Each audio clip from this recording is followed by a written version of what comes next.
here we go again. Okay, yeah, that looks good, right?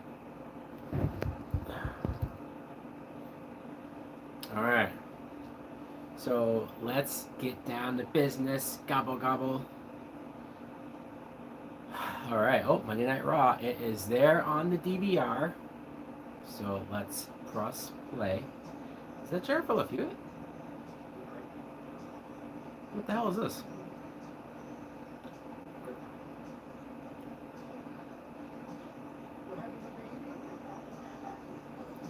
Okay, well, whatever show this is, she's pregnant. Alright, well, whoever that is, that guy's a lucky man. Alright, it's official. We starting Monday Night Raw. I can't even tell you when the last time I watched Monday Night Raw live. But with everything going on with Vince McMahon, I'm sure some of you have heard the news. Some of you might have heard about what's going on with Mr. Vince McMahon. Oh, shit. Well, the show just started off to a very wild and crazy Logan Paul and The Miz already in the middle of a fight right at the beginning of the hour. Okay, this is different. This is chaos. We do know that Triple H is running the show, where he's the head booker. He's the head of storyline creative. So this is my attempt to see if the show would be different, would feel different. And we're already starting off in a very interesting way. To be honest, I don't really give two shits about Logan Paul versus The Miz, like as a feud in general. But this is a pretty hot way to start the show, and a surprising way to start the show. We are starting off with my usual Red Bull. I don't go a stream without it. So yeah, I mean, okay. Again, has Raw, like, when was the last time Raw has started off in the middle of something happening? Do you know what I mean?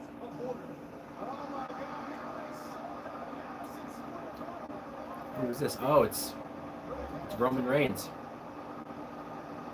the head of the table, the tribal chief, the undisputed WWE champion, right? Isn't that what it's called? Something like that? Okay, so they're still doing this horrible CGI. This is terrible. And Roman Reigns, a CGI Roman Reigns going, like, that's not, it's not something that I really want to see on a wrestling show.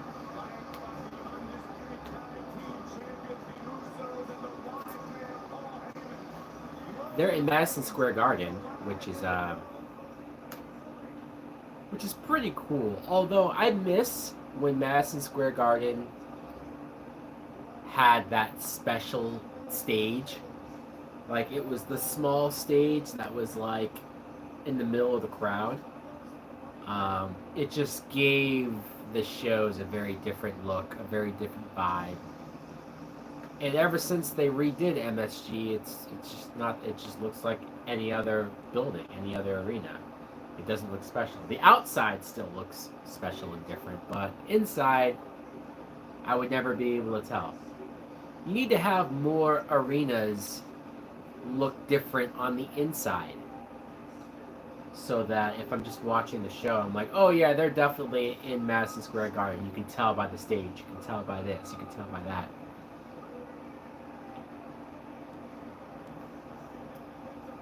So I think they already announced a 6-man tag team match with Roman and the Usos versus, was it Riddle and the Street Profits? Maybe?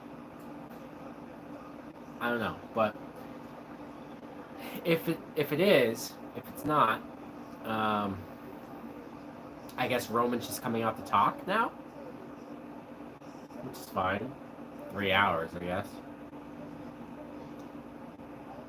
Hey, you want to make some real change? Let me see Triple H get Raw back down to 2 hours. Then I'd be impressed.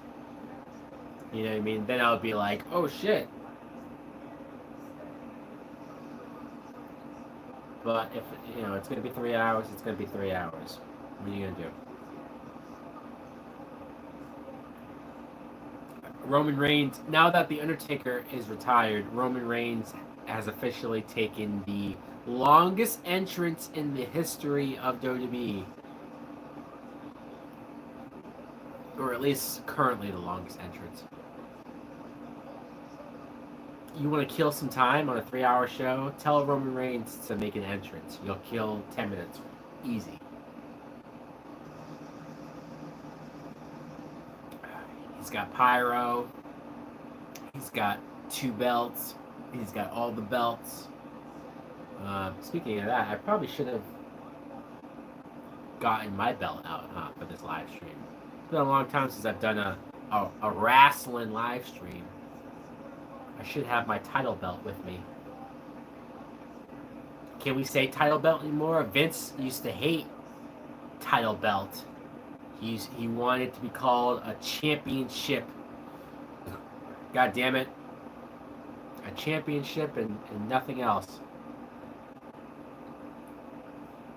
Trending #1 in the United States, Raw. Okay, WWE Raw. A little bit of a simplifier. Trending in the United States. But okay, still #1. Should we turn the volume up if they're going to speak? Okay, yeah, Paul Heyman gives the microphone to Roman Reigns. I turn the volume down when the music's happening in case of copyright. I'm sure the second WWE plays the music, they're going to flag my video. Oh, show.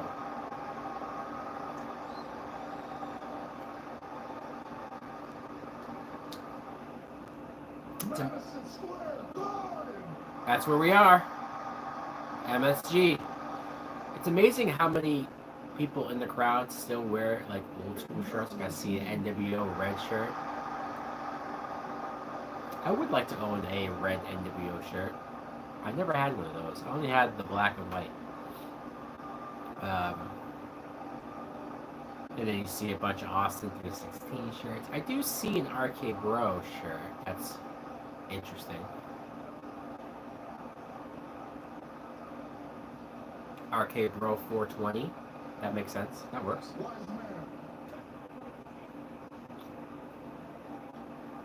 Wise man. I don't talking anymore. He doesn't feel like talking anymore? Okay. What's that all about? So he wants Heyman to talk for him? Is that what we're doing? Welcome to the island of relevancy. Yeah. Tonight, our new capital. Okay, yeah, their microphone. Red hot here in New York City. Should have noticed that when the microphone cut out for Roman. A sound guy that must be from New Jersey or something. Paul Heyman, the best improviser in wrestling. I swear. We want your name written down. You are the next one out of the door. As I was saying, welcome to the island of relevancy without What? capital, New Was that a McMahon being ousted reference?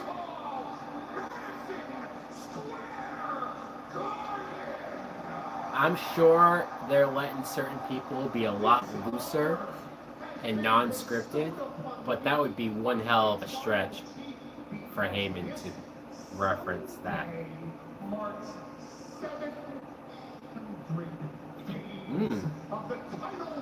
700 days.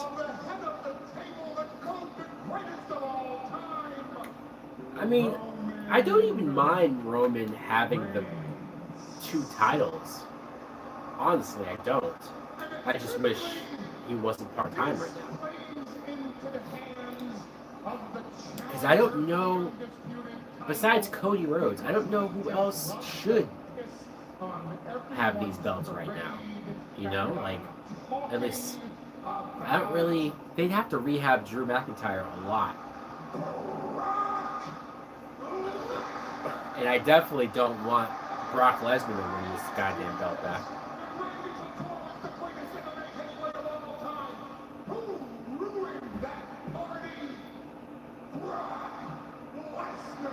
Brock Lesnar.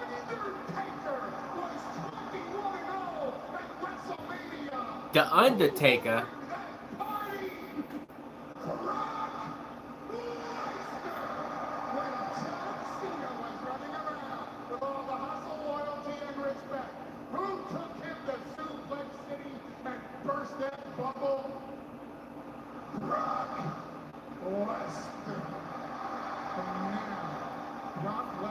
So Heyman building up the fact that Lesnar took out all of these people, and then Roman will take out Brock.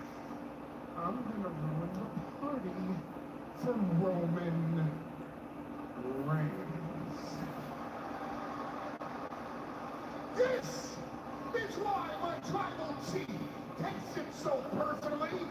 Roman Reigns is tired of Brock Lesnar's legacy being tied into the legacy of the greatest of all time, Roman Reigns. You think of the Knicks, you think of the Celtics, you think of the Yankees, you think of the Red Sox, you think of Hogan, you think of Macho. I had to do it. I had to get the belt. I had to. You think of the Yeah. Yeah. Well, when you think of Roman Reigns, you won't know. I know it's not the current belt, but god damn it, does this belt look fucking awesome. I'm very proud of the Smoke and the Skull belt. And truth be told, my belt case only has 3 shelves, and it's already filled with 3 belts. The Attitude Era Eagle belt, the World Heavyweight WCW belt, and the White Strap Intercontinental belt. So I don't have a spot for the Smoke and Skull belt.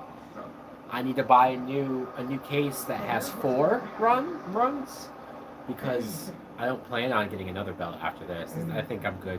I think I'm good. Reigns needs to do to keep Brock Lesnar down for the count of 10, and in this, their very last match ever together, Roman Heard that Reigns before. will finally rid himself Although to be fair, of Brock. Vince not booking the show anymore, we very well might be getting this match for the last time. It won't be till after SummerSlam where we start seeing what pay-per-view matches start looking like, you know? Cannot stand the sound of the name Brock Lesnar. And after this Saturday night at SummerSlam, Brock I Lesnar do like that it has the snake won't be able skin on to stand the back. That's cool. at all.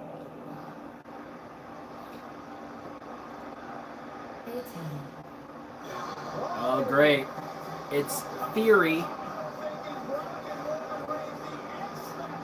I do wonder, like, will he get his first name back? You know what's so funny to me?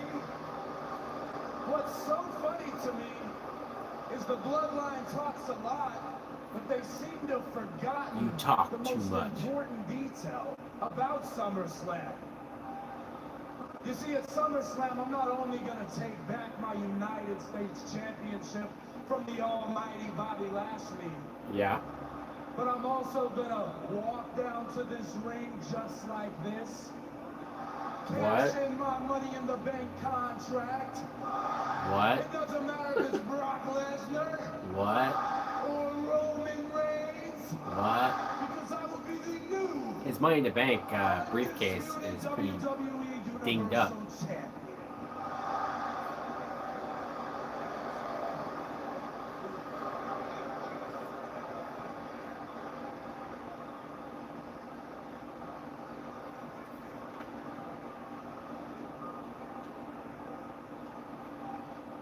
just gonna stop right there?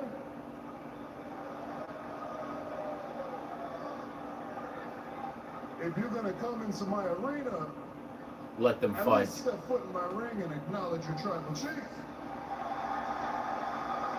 Okay, okay, okay, okay. Clearly Roman is the more cheered between these two. Come on. Don't be scared now. There's no way. So what are we gonna do here? I mean, is he gonna try to cash in, or Friday night. I mean, it doesn't make any sense. But who knows?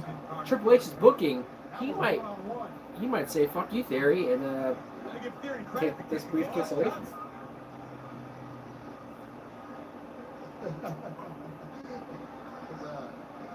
He's nervous, you know what I'm saying? I'll tell New York, take it easy on him. He's a little nervous. It's his first time, all right? I get it. Hey. Vice man, we like him, right? We like him. It's all right. Yeah. I can appreciate what you're trying to do, but let's be honest here. You have no clue what you're doing with that briefcase right now. As a matter of fact, I think he needs a wise man. You need somebody to counsel you. But here, I'll be that guy for the night. All right, here's some words of wisdom for you, Theory. I want you to start looking around. I want you to analyze this situation here. You understand? Your daddy's not here anymore. Oh, we went there. What? What?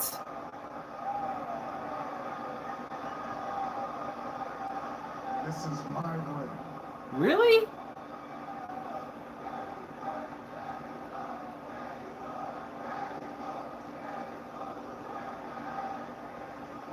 You heard him. Daddy's gone. Who's your daddy?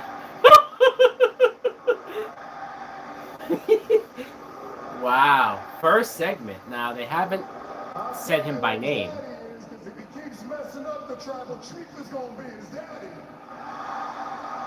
Because we want you to understand the situation And here. I'm noticing how much looser they are. In the garden now. Doesn't feel as scripted, does it? Reacting more to the crowd.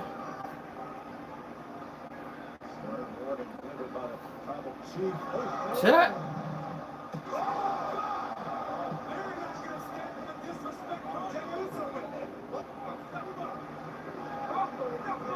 Really? Why would Roman stop him? Just beat his ass. Take him out. Oh. Oh. No? Really? Who's your daddy? Oh, what a great chant. What a great line from Roman. Clearly not sweating Theory. Who came up with that? Was that Heyman? Was that like a Heyman and Triple H approved it? Oh, I'm so... Because I was wondering for a second, where's this going to go? It was starting to be a long segment. It was starting to kind of... Let's turn the music down. But then they went somewhere. All right, let's mute the commercials. So yeah, all right, there we go. So sure, it's another Raw opening with people talking, right? I want us to get into the habit. Hey, a Bad Bunny Cheetos commercial. I mean, technically a WWE reference, right? Bad Bunny. He was at the Royal Rumble. What is this? KFC has a mac and cheese and chicken bowl, like mixed together. Now look, I like mac and cheese with my fried chicken on the side. Do I want the chicken mixed in with the mac and cheese though? Wait, they're showing a commercial for Bullet Train, which I'm very interested in. Brad Pitt and 100 other people. But it looks like Bad Bunny's in this movie too. Bullet Train, rated R. When's it go on? August 5th. All right, I'm gonna check that movie out. But yeah, so even though Raw so far opening segment was talking, I did like how less scripted it felt. I'm sure there was bullet points. I'm not saying that it wasn't scripted at all. I'm sure there was still stuff that they had to tackle, they had to hit. But it was, I don't know, especially that end tag with who's your daddy? Your daddy's not here anymore. Clearly referencing Vince McMahon. The crowd reacted to that. It was an edgy, topical, how can we not talk about this type of moment. So I really like that. Spontaneous, it felt like, even though it probably was prepared. And also, you had the little moment of the show starting with Logan Paul and Miz fighting.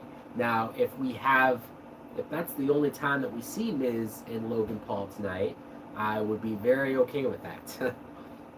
God only knows I do not need to see 2-3 more segments, which is probably what Vince would have done.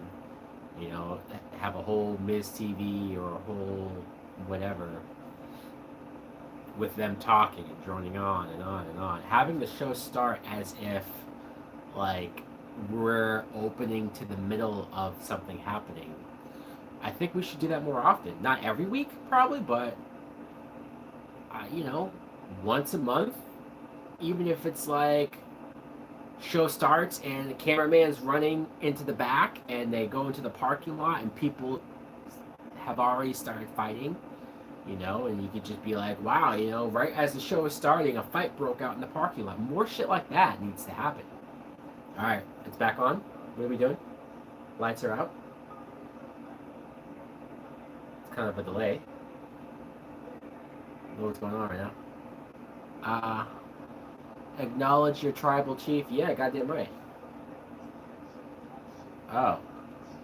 Theory is still in the ring. We need to give him his first name back.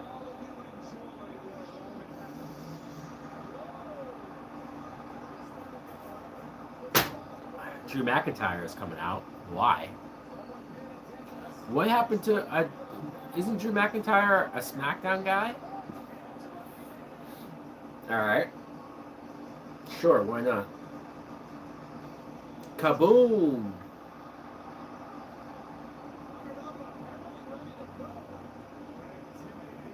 And I guess he's wrestling because he's in his wrestling gear.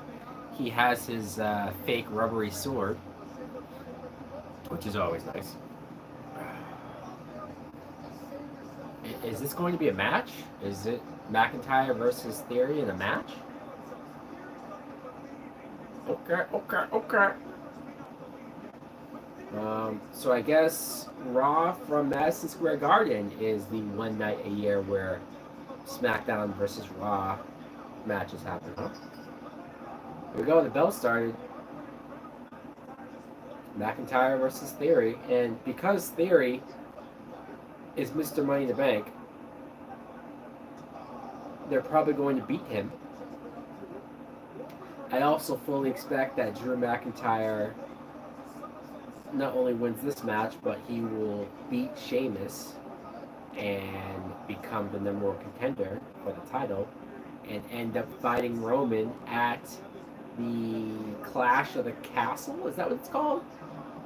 Their first pay-per-view back in England since, SummerSlam 92? Or some shit? Remember when they used to have those pay-per-views in England? Not like actual pay-per-views, but they were exclusive to England pay-per-views.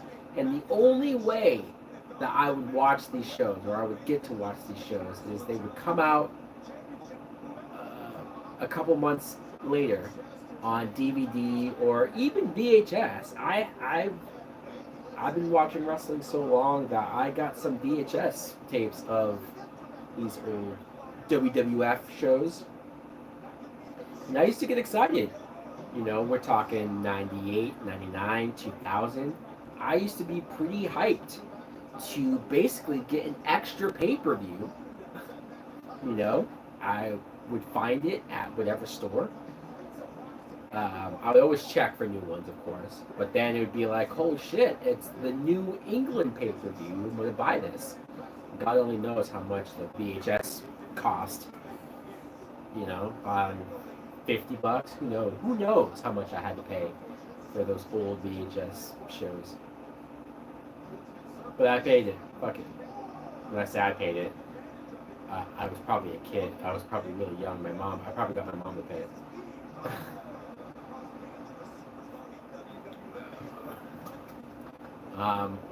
Oh, this is, what's it called this? Future Shock DDT, right. I feel like I haven't seen him do that in a while. Either that, or he doesn't do it as a finisher. That used to be his finisher move. Now it's a setup move. It's a signature move. And he's gonna do his, fuck, I'm like forgetting all these moves now. What is he called? What does Drew McIntyre call his kick? Sheamus does the bro kick. Drew does the Scottish KO. I don't remember what it's called. It seems like this match is really Drew's dominating. Commercial. All right.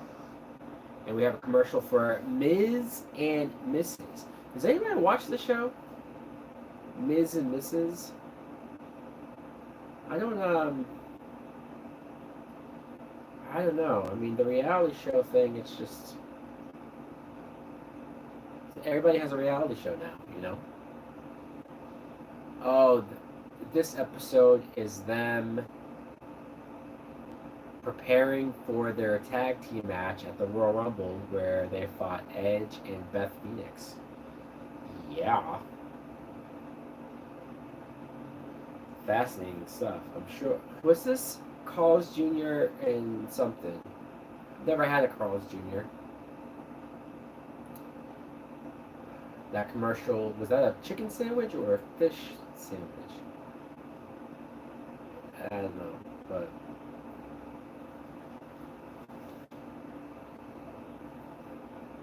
this is the one thing about watching Raw live, is that the commercials are BR Oodle.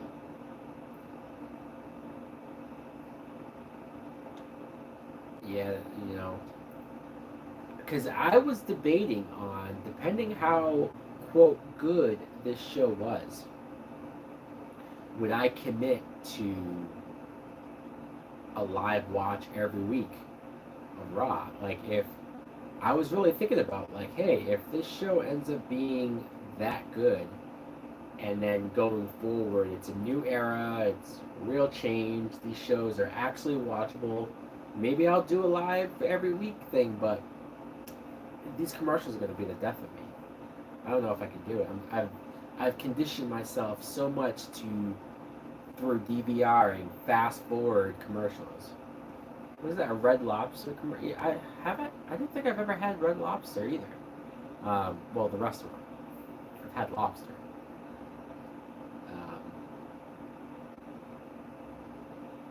But yeah. So hopefully the Drew McIntyre Theory match isn't over, although that would be something. Maybe they need to start doing stuff like that. Because all of these commercial breaks that they take in between matches, you're going to have one of these matches end during the commercial. Now, I'm not saying they should do it with McIntyre in Theory, because these are your more established names and you don't want to piss people off by being like, what the fuck, the match ended during the commercial. But if you had a match with some of the lower mid-card guys, and you go to commercial, you come back and you say, hey guys, during the commercial, the match ended. We don't know what to tell you. And we'll be like, hey, we'll replay you, like, who won, but I'm not, and maybe you don't want to do that too often, but if you're gonna be taking this many commercials during matches, you gotta have some surprise elements to it. You know, you gotta have some unpredictability. I think.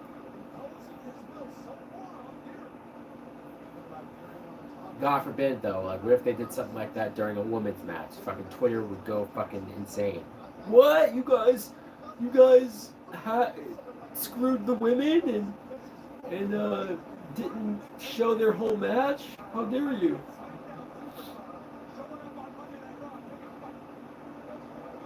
Oh, Theory's finally getting some offense in. That took long enough. Biographies, Kurt Angle. I would probably like those A&E biographies. I just never watched any of them. I mean, God, who has this much time to watch more wrestling? I already watched WWE. I already watched AEW. Fuck, I was curious about that Ring of Honor pay-per-view last Saturday, but I just didn't have the time. I actually forgot about it until I went on, was it Instagram, and saw that Cesaro Claudio Castagnoli won the Ring of Honor title, and I was like, oh shit, that's tonight, isn't it? This pay-per-view. But yeah, the wrestling content, they don't hold back. Rey Mysterio's 20th anniversary celebration. Now, they were promoting this ever since last week, right? And they were teasing the idea of Dominic Mysterio possibly turning on Rey to join the Judgment Day.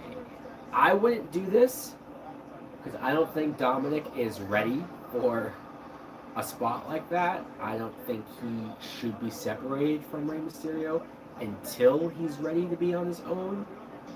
I don't know. I don't really see it. But I wonder if Vince was booking this show, would he have done that?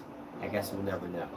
I'm curious now with Triple H booking the show, if they'll just, maybe they don't give a shit, like, it's like, oh, it's a Rey Mysterio thing, who cares? I would like Rey Mysterio to be taken a little more serious. I'm not saying make him the world champion, but I'm just saying, like, let's not have Rey Mysterio lose every week. The guy is still in great shape. The guy still looks good. He doesn't look his age, given that he wears a mask and that he's not fat. You know, like, he's still in good shape, you know, and he still can pull off some of these cruiserweight moves. I would position him and book him a lot better. Now, maybe Triple H will. And that's the type of stuff that I'm excited about, you know. When I saw Rey Mysterio lose to Veer a few weeks ago, that's the type of stuff that I do not want to see. No. Oh, whoa. What the? Oh, we got a DQ. Oh, no. The beginning of the Triple H booking era. We have a DQ in the first match. Yeah, this is the first match of Triple H's era. And it's a DQ? Oh, and look, I get it that you don't want to beat Theory. Because I expected Theory to get pinned and beat here. So they didn't do that. Maybe, you know. Because DQs aren't terrible. I think it's just because it was so abused. There was so many DQs for all these years, right? So many unnecessary DQs that now it's lost its impact. And so I'm going to try to be more open-minded right now to the fact that we have a DQ right here. And who knows? Bobby Lashley just came out to save McIntyre. Another commercial, motherfucker. And hey, they're showing the KFC mac and cheese and chicken commercial. Now I'm curious about this. It's $5? Huh. And what's that other one? Is that spicy chicken or? I'm not gonna lie, I'm a little curious about it.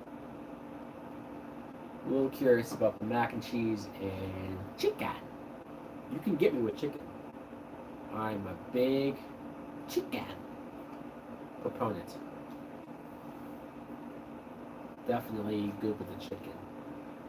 But it looks like that dog is too. That dog just ate their food right off the fucking table. You can't let dogs. But, you know, I know who to do it. Alright, we got a Dunkin' Donuts commercial. I can't tell you the last time I've had Dunkin' Donuts. And I don't drink coffee either, so. Yeah, donuts used to be my weakness, which I saw that Mandy Rose and Sonya Deville have opened their own donut shop. I believe it's in California, either LA or somewhere around there. I'm not from LA. I'm not from California, but I was curious about checking it out. Who knows? Maybe if I end up going to California for WrestleMania, maybe I will check out their little donut shop there. Again, I'm not a donut person, not anymore, but curious. Is this Domino's? Yeah, Domino's is very overrated in my opinion.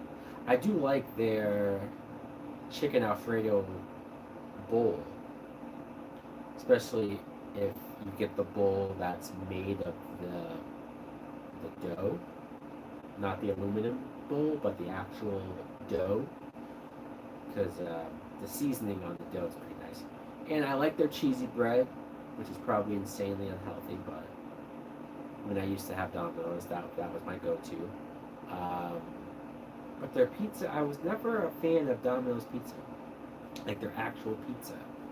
Just, I don't know if it was the sauce that I didn't care for. It must be the sauce, because if I like their cheesy bread, and I obviously like their dough, there was a certain type of seasoning that they put in their dough that I was okay with. But the pizza itself, maybe it was the cheese, maybe it was the sauce. I'm going to say it's the sauce. Although the marinara sauce that goes with Domino's pizza cheesy bread, you can't beat that. It's the marinara sauce that does not have onions in it. In very few places, restaurants or chains, very few places have marinara sauce without the onions. All right, we're gonna come back to Raw. Nope. It's a WWE commercial. Priority pass on location. Oh, it's a WrestleMania tickets commercial. Priority pass is available. Interesting. Oh no, we have a tag team match, playa. So, okay. I'm gonna be honest with you. First Raw show in the Triple H era, they're doing the typical Vince McMahon way of booking, which maybe is now just going to be the WWE way of booking, right? Especially with Raw. Because Raw is a 3-hour show, they need to kill time. They want to kill time. So they have decided we can kill like the first hour of Raw with the same group of people, right? So you had Miz and Logan Paul brawling, but whatever. You know, how creative was that? It was different, it was cool, it was spontaneous, it was chaotic, but fine. And then you had the Roman Reigns promo, which ended up being really good, but you had Theory come out for that. So Theory was technically in the opening segment, promoing with Roman. Then Theory ends up having the first match on Raw with Drew McIntyre. Okay, fine. The next match is Theory and Sheamus versus Drew McIntyre and Bobby Lashley. It used to really annoy me when you would have a singles match and it would be 15 to 20 minutes long. And then it would go to a DQ, and then they'd go to commercial, and then they'd come back from commercial, and when they came back from commercial, yeah, there it is. They're promoting the Bloodline versus Riddle and Street Profits. So that is happening. I was wondering when Roman was coming out for the promo if they had maybe changed plans and they were just going to have Roman talk. But no, Roman is wrestling tonight. Good. it will make tonight feel more special, I guess. But because Roman's on his. I guess you gotta get Roman back into ring shape though, right? He's gonna fight Brock Lesnar at SummerSlam, so let's have him get some of that ring dust off. When was the last time he's wrestled? Has it been over a month? But yeah, so this is one of those WWE things where they just tag him. Oh, he's fucking with him. Oh, I was like, what's Sheamus doing? So this is one of those WWE things where they have a singles match, commercial break, DQ, come back, it turns into a tag team match. And it will kill 45 minutes to an hour. And I get it. If I was booking a 3-hour Raw show, I would probably do that once in a while. Right? It just seemed like WWE was doing it every week. And granted, maybe it has been a little while since they've done it, but I don't know if I would have had this be my, like if I'm Triple H and if I'm the head booker, I don't know if I would have had this be my first night. Although, as I'm talking out loud and thinking about this, because SummerSlam is this weekend, maybe you don't want to make any big changes, right? Maybe you don't want to do anything too drastic, too big, because the SummerSlam card is already booked. A lot of these storylines are already in the can. You're sort of having to just continue on from what Vince started and what Vince set up for a SummerSlam, and you're just having to just kind of go with the flow. It's not going to be probably till next Monday where we can see some new, fresh stuff. It's a reset. It's like, all right, a lot of these feuds can be over. We can move on now. So I probably should have put that in my head before I was hoping to get something amazing for tonight. And as much as I could complain about this singles match into a tag team match, it's a very basic show so far. It's not annoying. It's not, hey now, Double A. I didn't see Double A in here. And yes, I am streaming. This was a spontaneous thing for me to stream tonight. I was very curious on the Vince McMahon retiring, given the fact that he's an old pervert apparently, which really comes to a surprise to no one. Have there been any changes yet? Are you serious? We're already another commercial? God, see, this shows you how much I don't watch Raw live. I always DVR Raw and will fast forward commercials and fast forward the boring stuff, fast forward the bad stuff. Well, watching it live, there are so many goddamn commercials. Anyways, to answer your question, Double A, yes, there has been some changes. Nothing major. Bring back Stacy. Weren't you the one who said that you don't think Stacy is as hot anymore because she's older or something? Even though the last time I saw her, I thought she still looked pretty hot.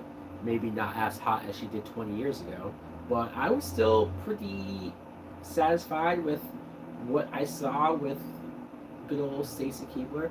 I would certainly not turn her down right here, right now. As a managerial role, she could be the female Paul Heyman. Oh, dude, come on. You can't say that Stacy Keibler can be the female Paul Heyman. I know you're just saying as far as a manager, but like, Stacy was never really a great person to talk. I mean, she wasn't bad, but she's not a Paul Heyman level up on the mic. She would clearly just be a hot chick to look at.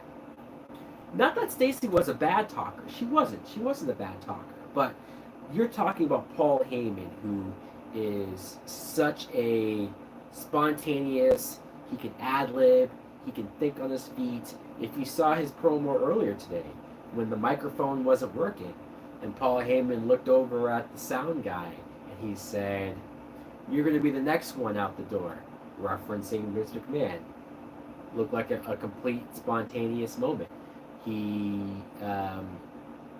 you know, uh, Heyman clearly writes Roman Reigns' promos, because Roman Reigns has never been more charismatic and never had such great one-liners until Heyman started to be with him. So again, Stacy, it would be a completely different thing. Stacy would just be the hot chick to come in and introduce someone. You love my shirt? I mean, it's AJ Styles.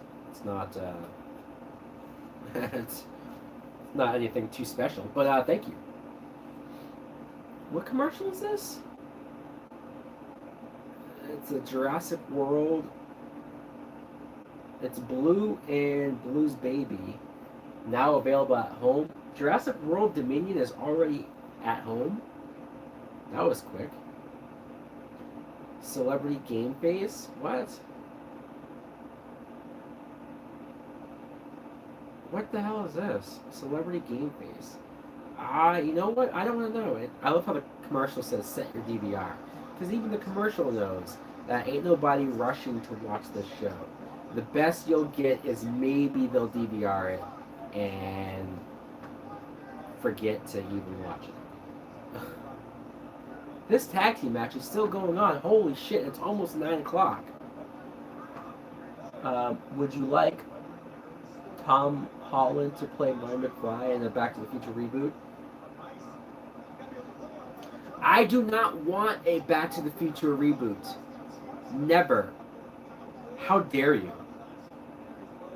Back to the Future reboot. Nobody else should play Marty McFly. Nobody else should play Doc Brown. Nobody else should direct a Back to the Future movie besides Robert Zemeckis.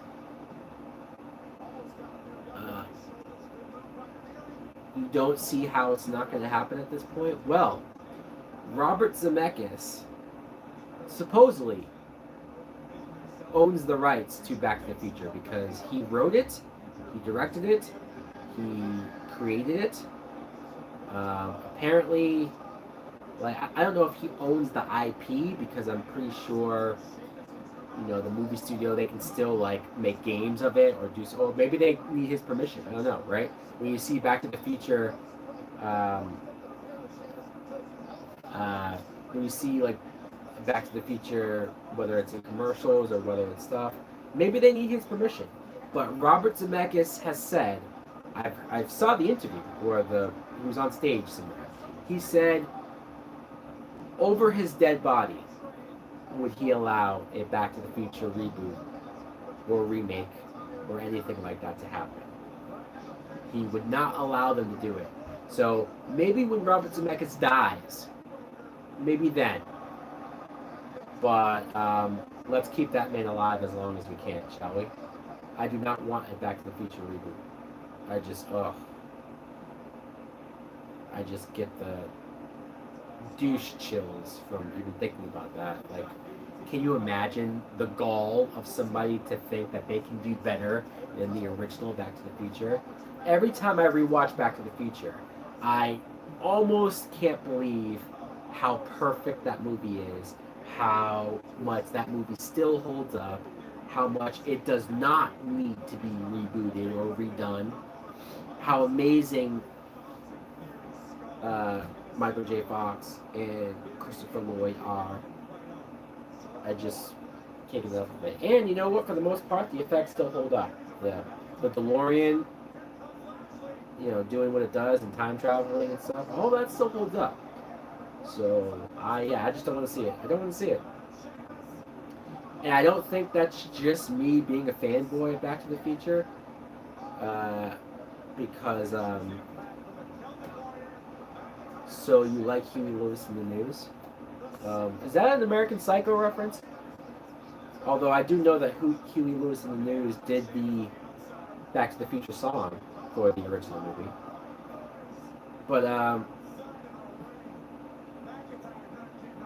But yeah, so You know, there's certain movies that should never be touched. Godfather, Jaws, Back to the Future. Um, and look, if they haven't, oh, there's Dolph Ziggler distracting Theory. Oh, and there you go, Hurt Lock. Theory immediately taps out. Okay, so we're gonna continue with this Dolph Ziggler and Theory. I was gonna say feud. I don't even know what's really going on because Theory's fighting Lashley at SummerSlam. Dolph Ziggler is sort of trying to make himself remembered. Hey, remember me, guys? I'm Dolph Ziggles. But I like Dolph Ziggler. You know what? I'm not gonna hate on Dolph Ziggler getting some TV time.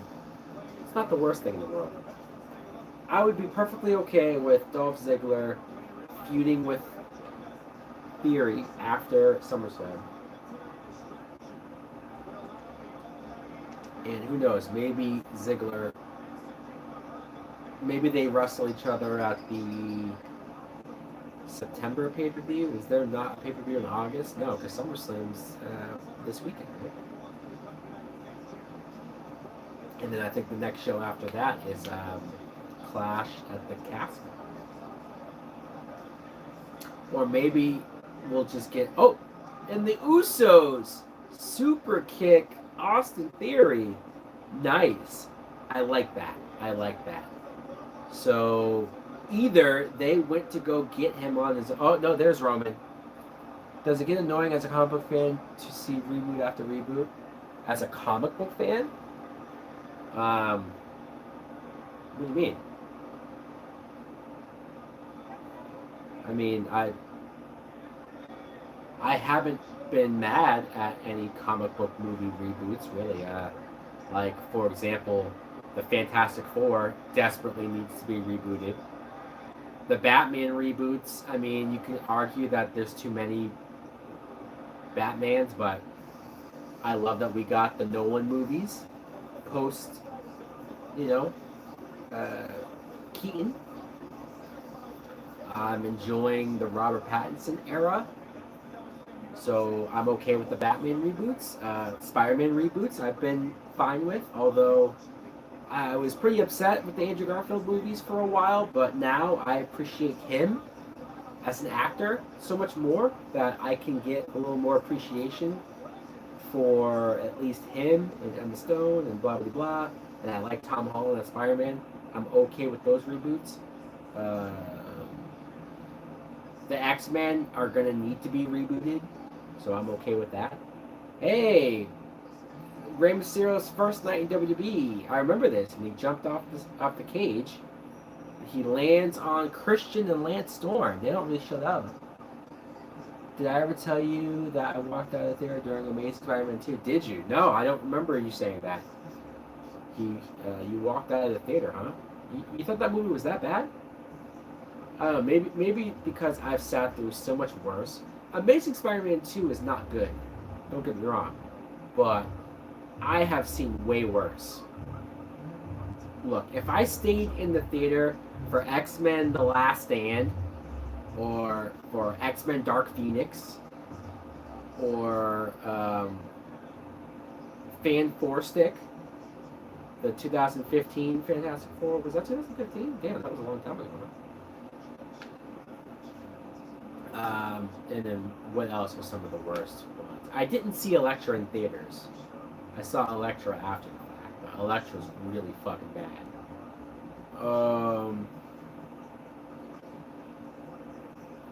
Whereas No Way Home, I was glued to my... Well, yeah, No Way Home was fucking amazing. I can't tell you how many times I've rewatched No Way Home. Between the theaters and since I've owned it on Blu-ray. I mean, that's a movie that I can just... I've not gotten sick of it. There are so many moments that I love to revisit. And that movie's not even a year old yet. But it's still, like, I've rewatched that quite a few times now. This is a really cool Rey Mysterio.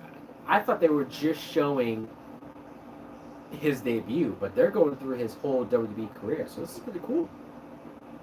See, this is what I want. I mean, who knows? Maybe they're setting up something really embarrassing for Ray later on, right? Like maybe they'll have something really fucked up happen to him later.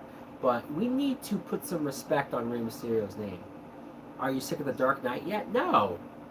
No, The Dark Knight is my favorite movie of all time. You don't get sick of your favorite movie of all time. If you get sick of your favorite movie of all time, then it was not your favorite movie. Then, or I don't know. I don't see how you can get sick of that. It's my favorite movie because I can rewatch it time and time again and not get sick of it. You know, and the movie's been out now for, God, 13, 14 years, something like that. Damn, it's been a long time. But however long it's been, I never get sick of it.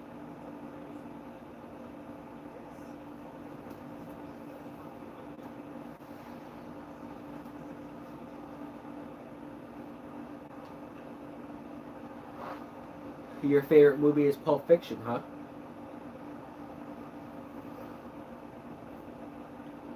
Cool beans. Earlier tonight, alright, who's arriving? Who is it? Oh, it's Rey Mysterio. He's driving his own car, too. Interesting. And American Psycho is number 2 on your list, huh? Why is Dominic in the back seat? Is Ray's wife there? Yeah, there is. Yep, there's Ray's wife. There's Ray's daughter.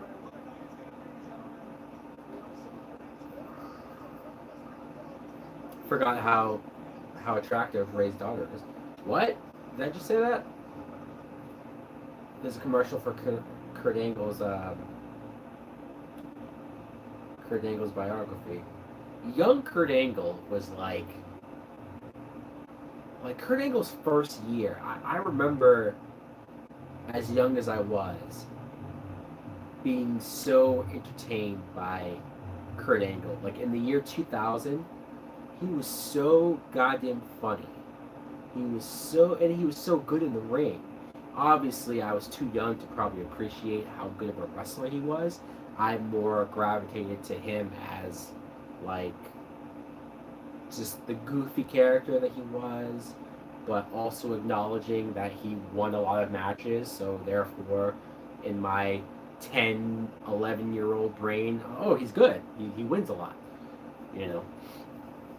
But then now, like when I go back and I watch it, I'm like, oh, he was actually really good for a rookie. Like, holy shit. No wonder why he excelled so fast. His first year, he was European champion, Intercontinental champion. He had both those two belts at the same time, which D'Lo Brown, it doesn't count. So Kurt Angle was the first one to do. I love the time when Kurt Angle said in a promo, "I'm the first Euro-Continental champion. D'Lo doesn't count." He specifically said D'Lo Brown doesn't count. Yo, what's up, gamer man? And then Kurt, you know, he went on to win the King of the Ring. He won the WWF title under a year. It's still the best year, I think. The best first year. Brock Lesnar, I guess, does rival it. But Brock only rivals it because Brock's first year, he wins the King of the Ring, he wins the WWE title, and then he wins the Royal Rumble, and then main events his first WrestleMania and wins the title. That's also, it's like when I think about it, when I just say that right now about Brock, ooh, those two are pretty neck and neck as far as first year accomplishments. And you gotta remember too that Kurt Angle, his first year, you still had The Rock at his height. Which is better, The Lost World, Jurassic Park, or The Matrix Reloaded? The Lost World, Jurassic Park. I'm not a big fan of the Matrix sequels, although I will admit that when I rewatched them, because the first time I saw the Matrix sequels, I was like, these are fucking awful. They're terrible. I hated them. I saw no redeeming qualities in them at all. But when I rewatched them in order to get ready for Matrix Resurrections, I did find a little more appreciation for the sequels. I still don't think they're anywhere near as good as the original, of course. The original Matrix is still one of the best movies of all time. But the second movie especially, I found a lot more things in the second Matrix. And then even the third Matrix, I remember the last time I watched it thinking, man, like, this isn't as terrible.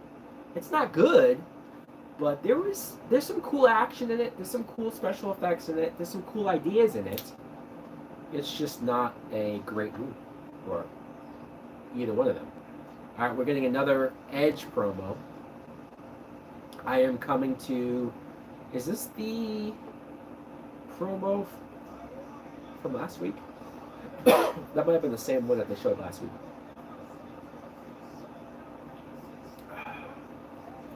And now they're showing New York City iconography.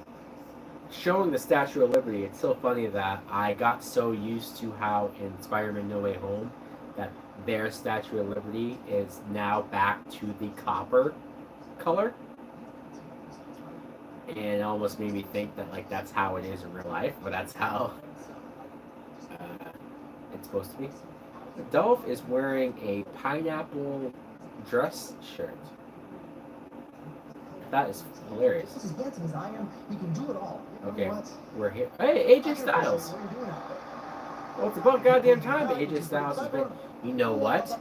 With Triple H booking the show, I fully expect AJ Styles to get a much better position on the show. I think AJ Styles deserves. He has been squandered for over a year on this goddamn show. AJ Styles needs to be world champion again. At the very least, he needs to fight Roman Reigns on a pay-per-view. It's blasphemy that I can't even remember the last time AJ was in the main event title picture. Right now. Hold on a second. Is that your way of challenging us to a tag team match? AJ and Dolph are being challenged by American Alpha, or no, Alpha Academy. That's what they call her. American Alpha was Jason Jordan and Chad Gable. Nathan Fielder wannabe? See ya. So Dolph Ziggler is an official babyface. I mean, we already kind of knew it, but him teaming with AJ. Oh, here we go. Ray. Funny that just this 1 year, the same year, Randy Orton has celebrated his 20-year anniversary. John Cena has celebrated his 20-year anniversary. Rey Mysterio has now celebrated his 20-year anniversary. I think we passed Batista's 20-year anniversary, but I think Batista should celebrate his 20th anniversary. And you know what? Triple H booking the show. Maybe it happens. I know Batista said he's retired. I'm not asking for Batista to wrestle again. But fuck it. We need to just have a theme for a Raw. Batista's 20-year anniversary celebration. You can do it. You can do it in August. Since there's no pay-per-view, you're gonna need something probably to do that month. Just have 1 week in August be a Batista thing. And, I know it won't be exactly 20 years like it is for Ray, but you know, let's be honest. When Batista first debuted, he debuted as Deacon Batista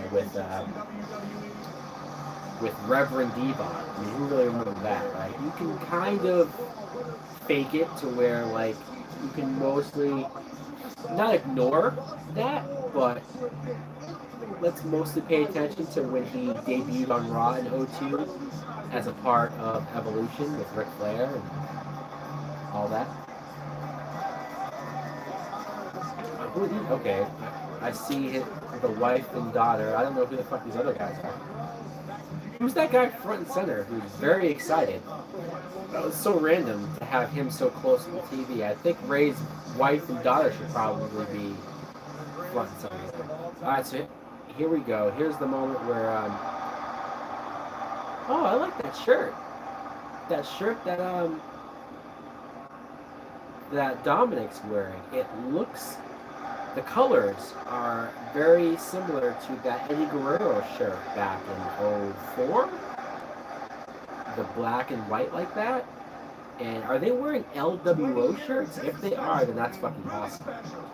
I used to be a huge fan of the LWO, even though it's just the Latino World Order. I was 14 years old when I had my first match in Tijuana. And I never imagined I'm fully expecting Dominic to turn on Rey Mysterio here. I would perform And I'm not gonna like it. I'm gonna think it's dumb. But travel the world.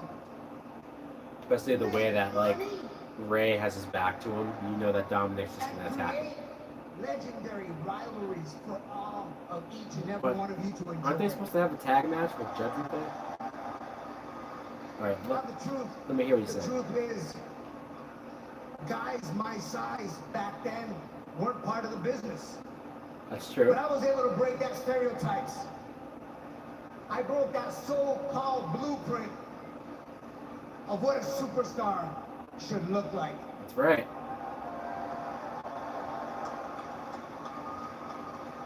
Now, as a smaller guy, and as a damn proud Latino,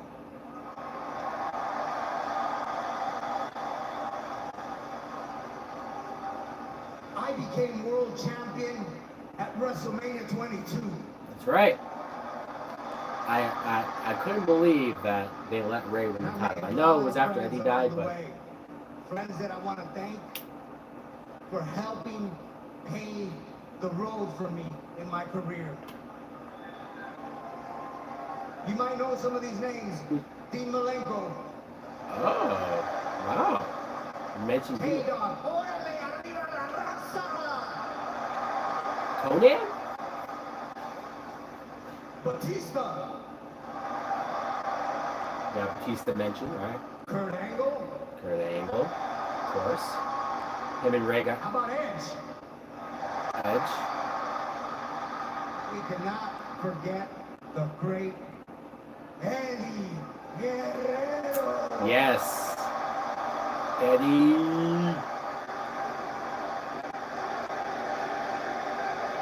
Look at that. Look at that reaction, Eddie Guerrero. People do not forget Eddie Guerrero. That's awesome. Eddie, I love you, man, and I miss you every damn day.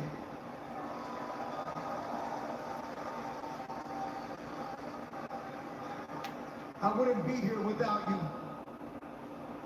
And I know Imagine you're if he said always Chris watching Benoit. over me. Thank you, Eddie. Nice. So the truth is, tonight I stand before you. He did not feel thank truly Juventud and Guerrero. appreciative for all the love and support you guys have given me for the past 20 years.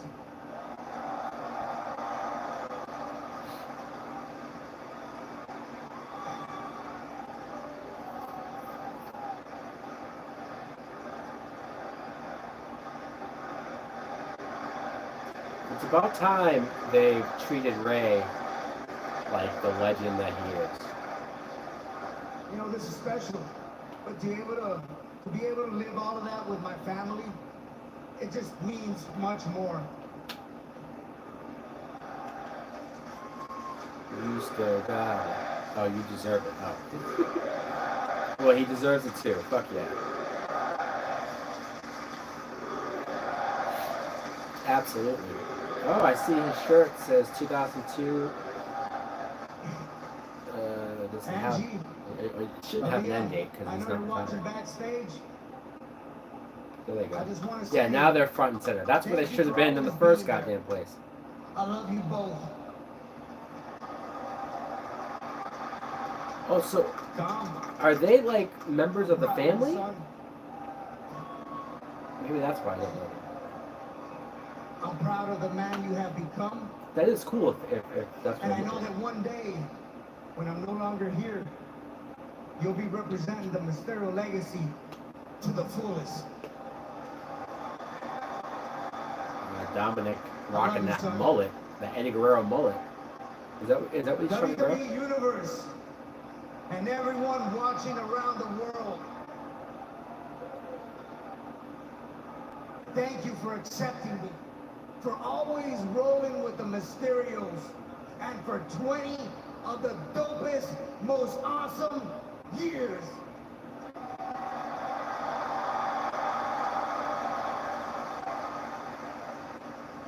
And I believe I saved the best for last. Last but not least, I want to thank all of you here tonight. You'd almost think this is his Hall of Fame speech. I could have been any place in the world, but I'm here tonight in the legendary and iconic Madison Square Garden. Celebrating 20 years. Thank you guys. I love all of you. You know what? That's almost a double meaning. He could have been in AEW. He could have been back in Gracias, mi Mexico. gente.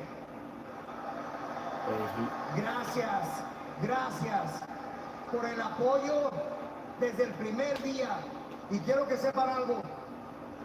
I keep looking for Dom to attack him. I keep waiting for it. I keep waiting for it.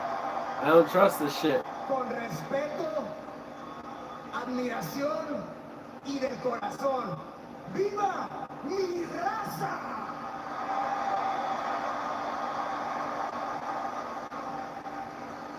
Los quiero un chingo. I love all of you guys. Thank you so much. It means the world to me. You have no idea. There you go, man. Give Ray this nice moment.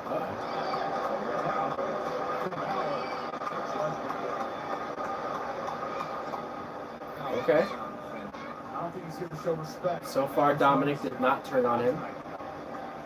Surprising.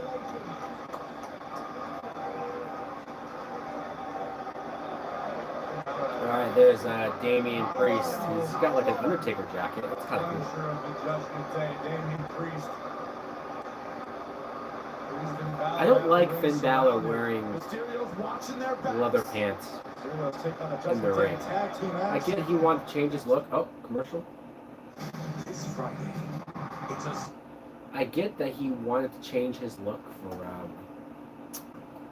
would you say Smallville running are better than flat? Wait, what? Smallville running? What was that?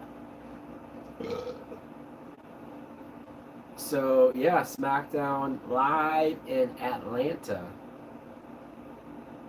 They just promoted Drew McIntyre versus Sheamus, so I guess that match is still happening, even though we just saw them fight tonight in a tag team match. Playa. They keep showing this goddamn KFC commercial. It's making me want chicken and macaroni and cheese. Man, you guys are fucking me up right now. Why you gotta do this to me? Why you gotta do it to me like that? Shit, I haven't had takeout in forever. And they're gonna make me break my diet.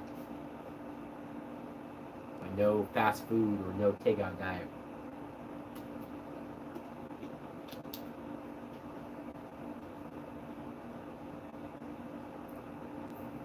So that was a nice moment with Rey Mysterio. I'm glad. It goes to show you that the crowd are a lot more selective. Would you say Smallville running scenes are better than the Flash running scenes? Oh, the running scenes? Would I say they're better? I will say this. Effects-wise, they're probably not better. Because it's been a long time since I've seen the Smallville running scenes.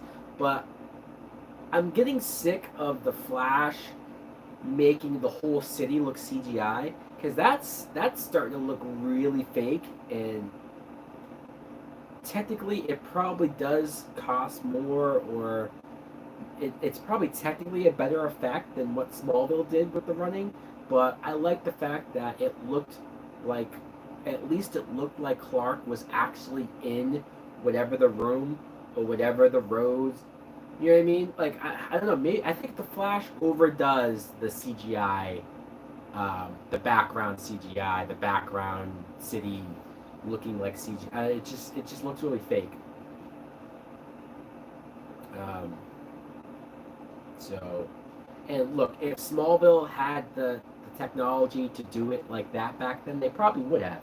So I'm not saying that, but, and I'd also have to rewatch.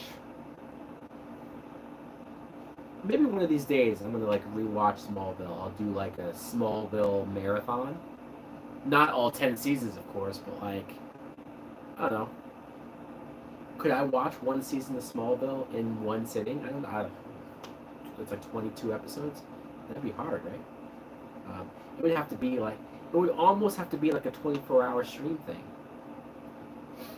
Who knows? Maybe if I get to 10,000 subscribers, maybe I will do some crazy 12-hour stream or some crazy stream along those lines.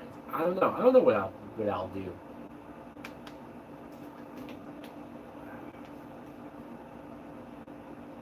What time is it? It's 9:16.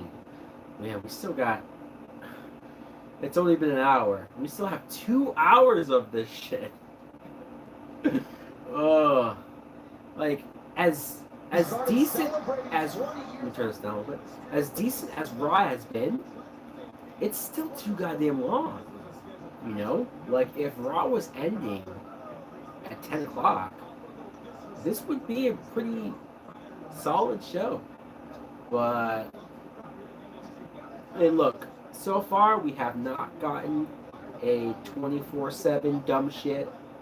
It's still early, so it's not to say that they won't do that.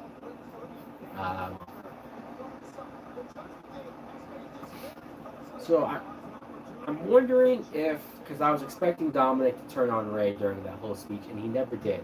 But then I remembered that they have this tag team match, so will Dominic turn on Ray in this tag team match? Will they spoil Ray's 20-year celebration by having his own son turn on him? I mean, that's definitely something Vince would book.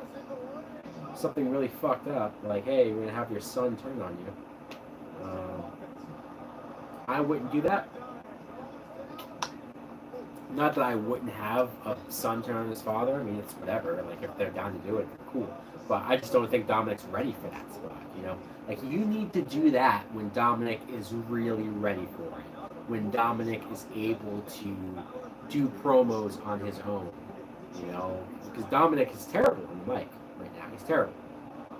And even in the ring, Dominic is decent, but I don't think he's good enough to, like, do a solo career. I think Dominic needs to stay with Ray to survive. Even if Triple H is booking Dominic, I just think it's gonna be rough. It's gonna be rough. I don't know how much longer Ray plans on wrestling.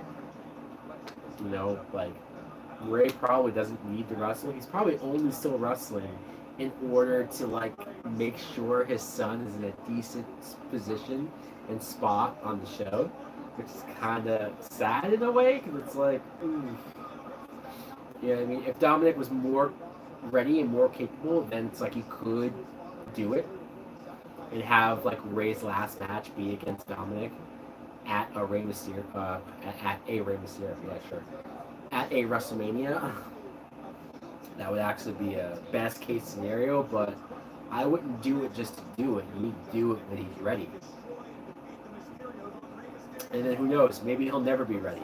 And if Dominic never gets ready, then fuck, just have somebody else retire Rey Mysterio. I don't know. Very impressed that they let Rey Mysterio mention Conan, K-Dog, by name. I can't. Has Conan ever been referenced on WWE TV or especially Raw? I don't think he's ever been name dropped like that. And I remember how close. Obviously, they're probably close from Mexico, but I remember them in WCW together. The Filthy Animals. They were super close. They were always together.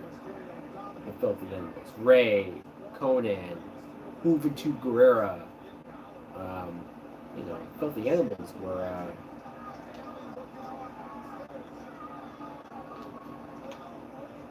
Okay, so they're still showing. I'm gonna assume it's the whole Mysterio family, right? It's maybe those are like cousins and uncles and whoever the hell the other people. But they're still showing them, which makes me think that maybe they will do it just for the visual of Dominic almost slipped on the ropes there. That's what I'm talking about. Something tells me they are going to have him turn on Ray just for the visual of the family being shocked back there. And I just don't. He's not ready, man. He's not ready. And maybe Dominic is too tall to be doing the Rey Mysterio moves, right? Like him doing the luchador stuff off the ropes and him doing the 619. It's just, I think Dominic's too tall for all that. I recently found out. I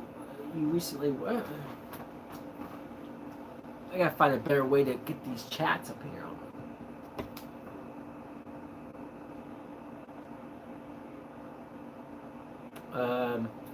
Recently found out Smallville had a bigger budget than the Arrowverse.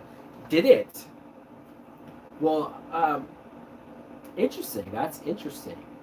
Maybe that's why. Maybe that's why Smallville had such a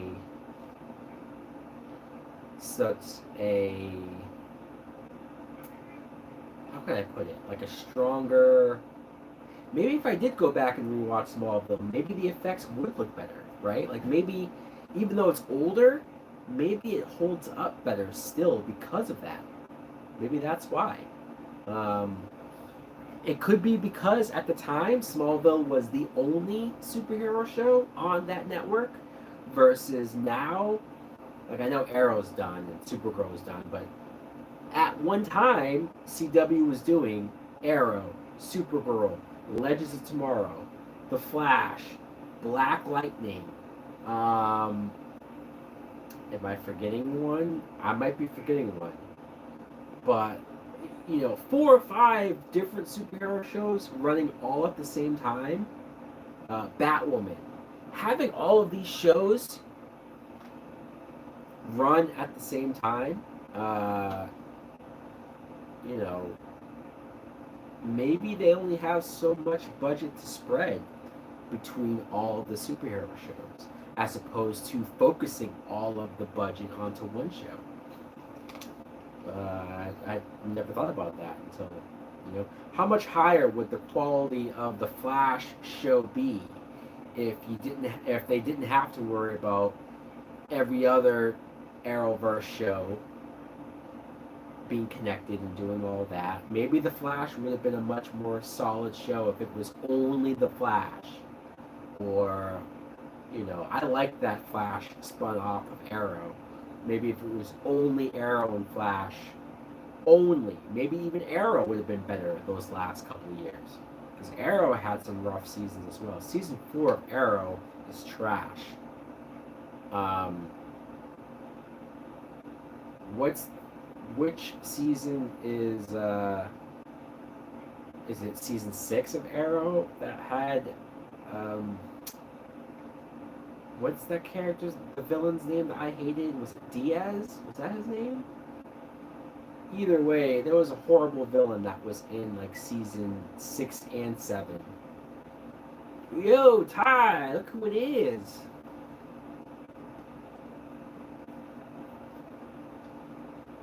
So because CW has a lower budget than WB. Yeah, maybe, but didn't Smallville go to CW by season 7? I don't remember feeling like the last couple seasons of Smallville dipped in budget quality, but maybe I'm wrong. Maybe it did.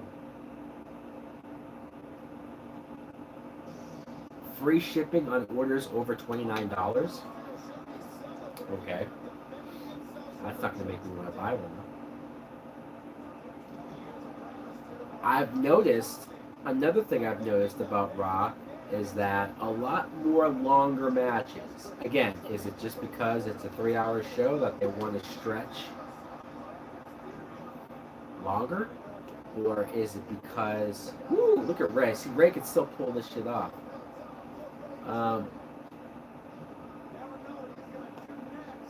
What made you hot on the tube? What made me hot on the tube? I mean, hey, I think I'm a decent looking guy. I don't know if I would use the term hot to describe me though, but yeah, sure.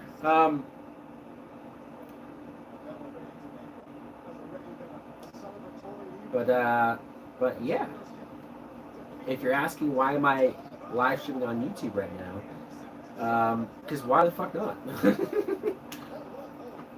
I got no other reason besides that.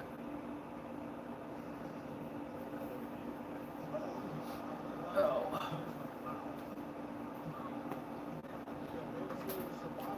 It is hot, even though I have my AC on. Even though I have my AC on, it's still hot. Speaking of hot, it's pretty hot. Ooh. Okay, Finn Balor just tagged himself in, clothesline Ray. I can't help but be a little nervous that they're going to have Dominic turn on Ray, and it's not something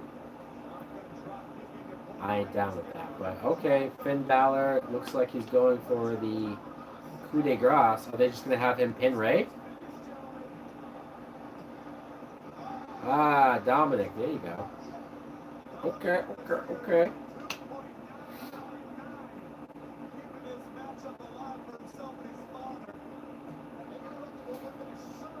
If it were me, because Finn beat Ray like 2 weeks ago, and because Damian Priest beat Ray last week, and because this is Ray's 20th anniversary, and I am sick of Ray losing, if I were booking this show, I would have Ray win this match.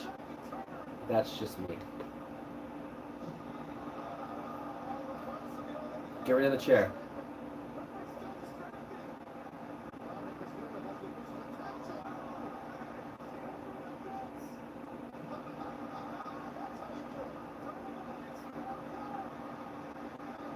They did the classic Eddie Guerrero spot.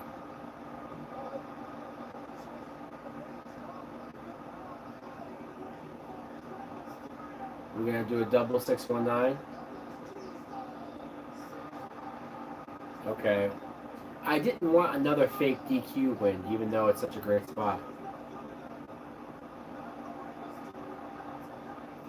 Frog splash. 1, 2, 3. Rey Mysterio wins. Wow. They actually gave him the win.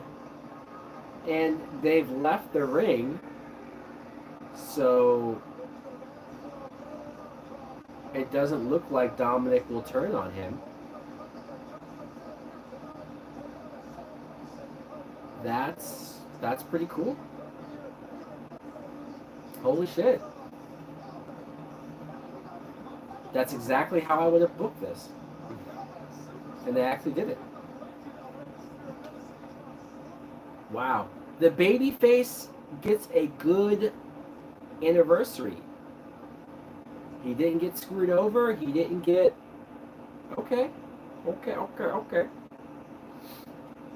now they're showing the ESPY Awards. I've heard something about Cody Rhodes being here, right?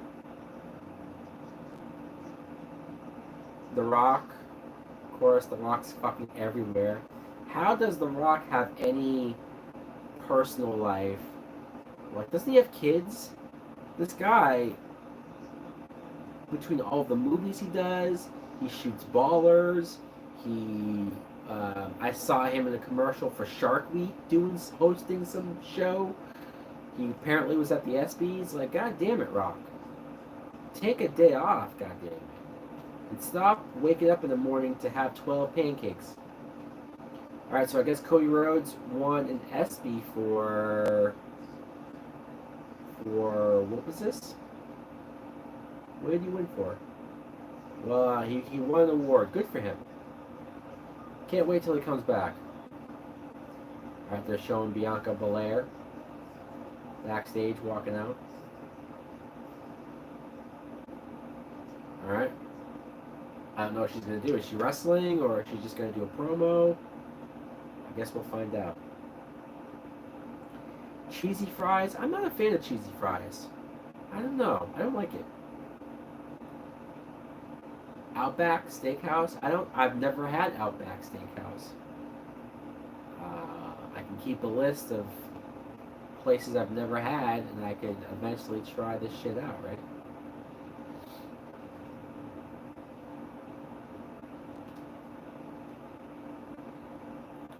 Hello, hello. Welcome. We're in the middle of a commercial right now, so nothing interesting is going on.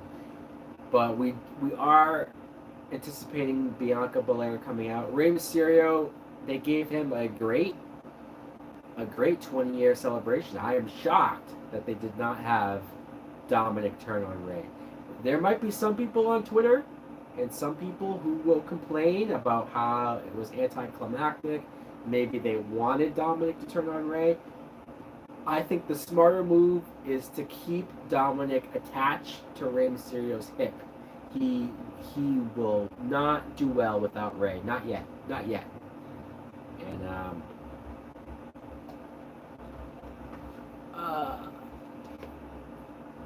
what is it? Biff? What? Biff? Bliff? What's that mean? Okay, that definitely looks like a chicken sandwich. And that's Carl's Jr. Buy one, get one for $1. See, these commercials, between the KFC commercial, this Carl's Jr. commercial, I want some chicken now. God damn it. I do. Even though I already had dinner, and it was a good dinner. I'm not complaining. I cooked it myself, prepared it myself. Shrimp tacos. It's very different, but I enjoyed it. So, yeah, but maybe I'm craving the chicken. Chicken. Maybe I'll have some chicken tomorrow. Ooh, that's a good reason to live another day, right? Let's look forward to some chicken. God damn it, are these commercials so long? So long. Shrimp tacos? Yes, sir. Yes, sir. It was my second time ever having shrimp tacos. The first time HelloFresh gave me shrimp tacos, I was like, what? Like, I had heard of shrimp tacos, but I had never eaten them. So I was very wary about even making it. But I said, fuck it. You follow the directions and you just go along with it, right? And it was good. It was good. Apparently, I know how to cook shrimp. So I was very, very satisfied with that. All right, Raw's back on. About goddamn time. Oh, they're doing the sponsors, and Carl's Jr. is a sponsor. Great. Great. Chicken. Let's show more chicken. Hand-breaded chicken biscuit? What? Oh, they're still showing the Mysterio family celebrating. Oh shit, so maybe there is still more time? Maybe they will have Dominic turn. Uh-oh. Alright, here we go. Rey and Dominic has just joined the party. So we're not out of the woods yet. I thought we were...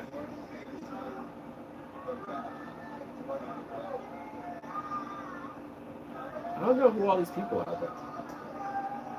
You know, it would be cool if Conan and some other, former wrestlers connected to Rey Mysterio were there. Some recognizable faces and shit. Wow, they're drinking. How old is Dominic? Dominic's not 21, is he? Is he? How old is Dominic?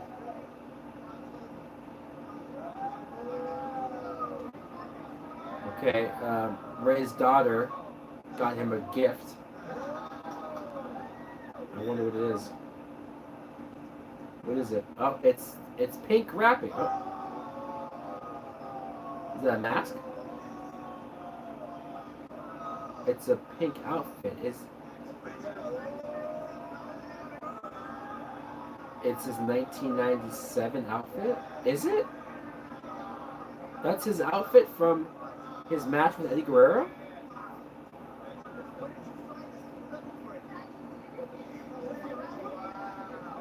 That's very cool. Oh, Rhea Ripley crashing the party. She's wearing an I'm Your Poppy. Sure. Nice Eddie Guerrero reference. Ooh, Rhea just... Oh, what the fuck?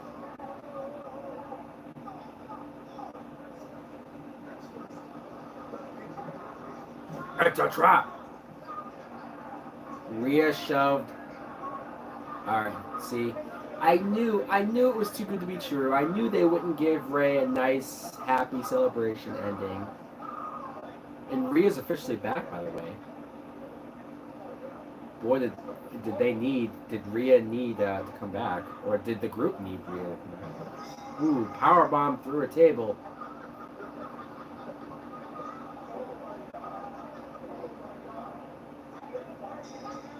I love Rhea wearing the I'm Your Poppy shirt. I love it.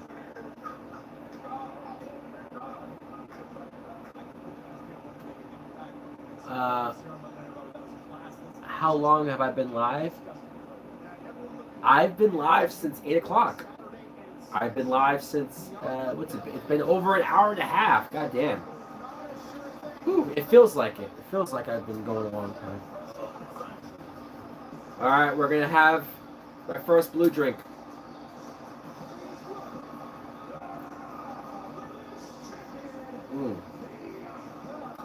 Tastes good. Thoughts on Ben Affleck and Jennifer Lopez married? Good for them. I don't really have any more thoughts than that. You know, that blue drink goes crazy. Have you tried this blue drink? The red, white, and berry. Goddamn with the Carl's Jr. man, they're promoting the fuck out of Carl's Jr. I've never had Carl's Jr., so I don't know how good they are, but it's definitely making me want a chicken sandwich, that's for sure.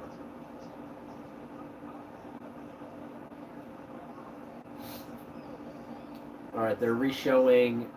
Is this from last week? With Becky Lynch?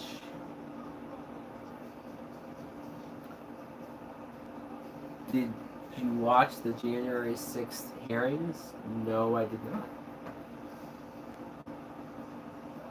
So they're showing the Bianca Belair versus Carmella title match from... This was last week, right?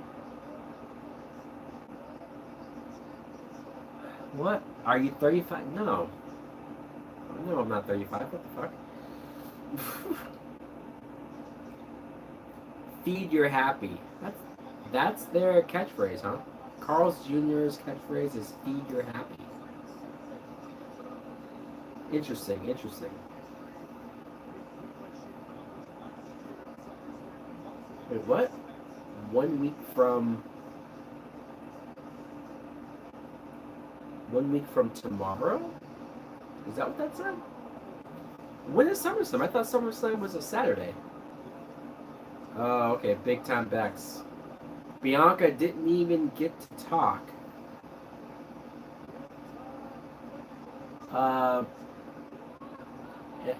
And I need to learn how... Yeah, I do need mods. That's true. Oh, what title is this? You're talking about this? This is the Smoking Skull Stone Cold belt. Classic. Becky's outfit. What the fuck? She's right out of The Fifth Element.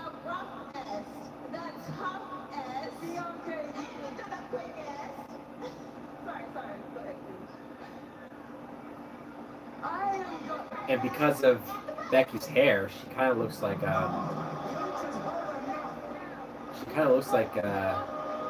Mila Jovovich.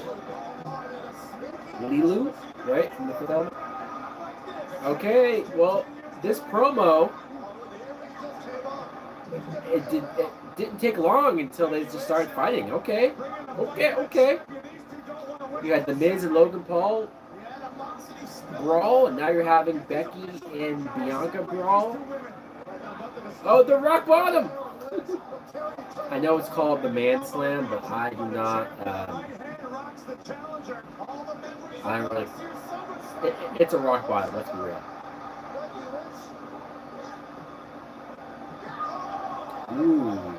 Ooh, she's pulling her by her braid. Yikes.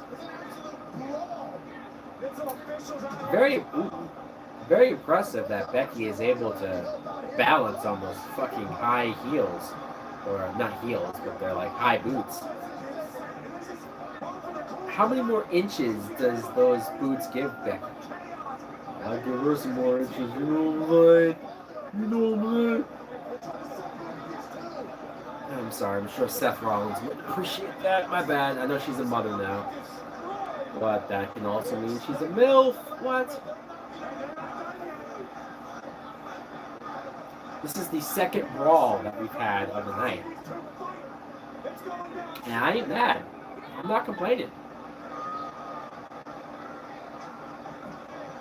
You know, Raw definitely has not been perfect, but I will say that it has been a much easier watch. It has been a lot less frustrating to watch. Not as many things to complain about. Okay, so they're showing Alexa Bliss beating Nikki ASH in a tag team match. I noticed that they're not showing the goofy tag match from last week with the 24/7 shit. So hopefully that's a good sign that Triple H ain't down for that.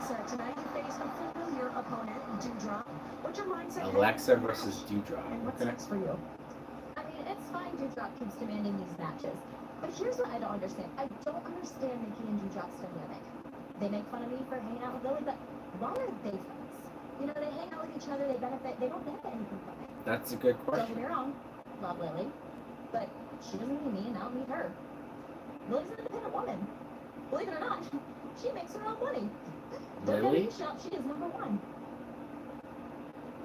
Now let me tell you why I'm number one. Uh-oh. Becky, Bianca, doesn't matter which one of you wins at SummerSlam. Uh-oh. You both better watch your backs. Because mark my words, I am reclaiming my place at the top of this women's division. Fuck yeah. I want to hear that. It's about goddamn time. It's about goddamn time Alexa Bliss basically said, hey, Bianca, Becky, I'm coming for you. Let me stop myself. But fuck yeah, I've been waiting for Alexa to, you know, get up there in that woman's title picture. It's about damn time. I am totally down for Alexa Bliss to fight whoever the champion is. If it's Bianca, I am down for Alexa Bliss versus Bianca Belair. Absolutely. Absolutely. I'm not saying I want Alexa to win the belt, although I don't know if I would hate that either. Bianca has had it for a while. You know, although I don't know if I've ever said this on camera, but Bianca has now beaten Sasha Banks at WrestleMania. She beat Becky Lynch at this past WrestleMania. That is 2 of the Horsewomen. Hey, what did you miss? You missed almost 2 hours of Raw. So I feel like Bianca should, at next WrestleMania, beat either Charlotte or Bailey, and then at the following WrestleMania, beat whoever the other one is. So, let's say this coming WrestleMania, Bianca beats Bailey, right? Try not to do Bianca versus Bailey until WrestleMania, and have Bianca beat Bailey. And then next year's WrestleMania, have Bianca beat Charlotte Flair, and treat it like, holy shit, Bianca at 4 years in a row at WrestleMania has defeated every member of the Four Horsemen. Even though Sasha apparently won't be there, isn't there anymore, I still think they have the opportunity to do something very different and special. And I'm not sure if, has there ever been another woman that has defeated all four horsewomen at different big shows? I mean, I know they've all beaten each other several times, right? But like, even Alexa Bliss beat Becky years ago. She beat Sasha. I don't think Alexa's ever beaten Charlotte, though, right? So that's the thing. Alexa beat Bailey, but Alexa never beat Charlotte. I'm trying to think of anyone else. Asuka? Has Asuka ever beat Charlotte? I feel like Asuka lost to Charlotte so many goddamn times. I know Asuka's beaten Becky, Asuka's beaten Sasha, and Asuka... Has Asuka ever even faced? Well, no, yeah, Asuka has faced Bailey. And they fought at SummerSlam like 2 years ago, right? So I don't think Asuka beat Bailey then. And Asuka didn't beat Charlotte. So my point is that nobody's defeated all four of them separately at different shows. Or different big shows. You could have Bianca be the first one to do it. Maybe people won't like that. Bianca's getting too much. But fuck it. Sasha's gone. Let's be real. Becky, Bailey, and Charlotte have been on top for 5 years now, plus. We need to elevate Bianca to that level where she is that elite, top tier female wrestler. I would do it. Of course I would do it. It's my idea.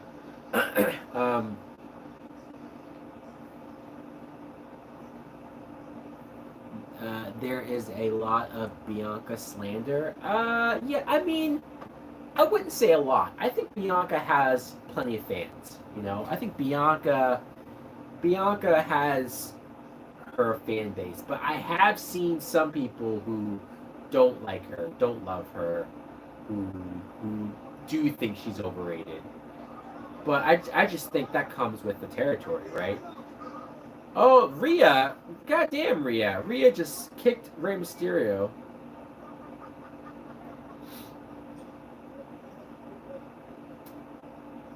You know what? We never got the Rhea Ripley and Bianca feud.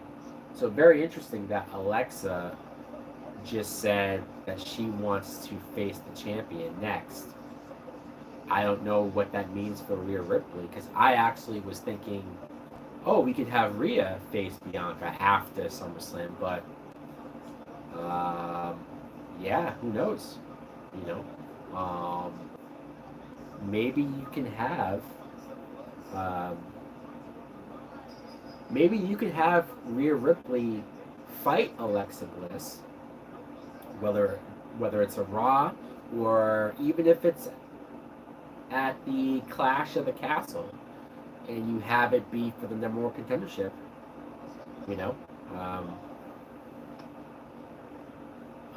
You stopped watching WWE programs since like 2018. Did not see the rest of your comment there. Let me see that.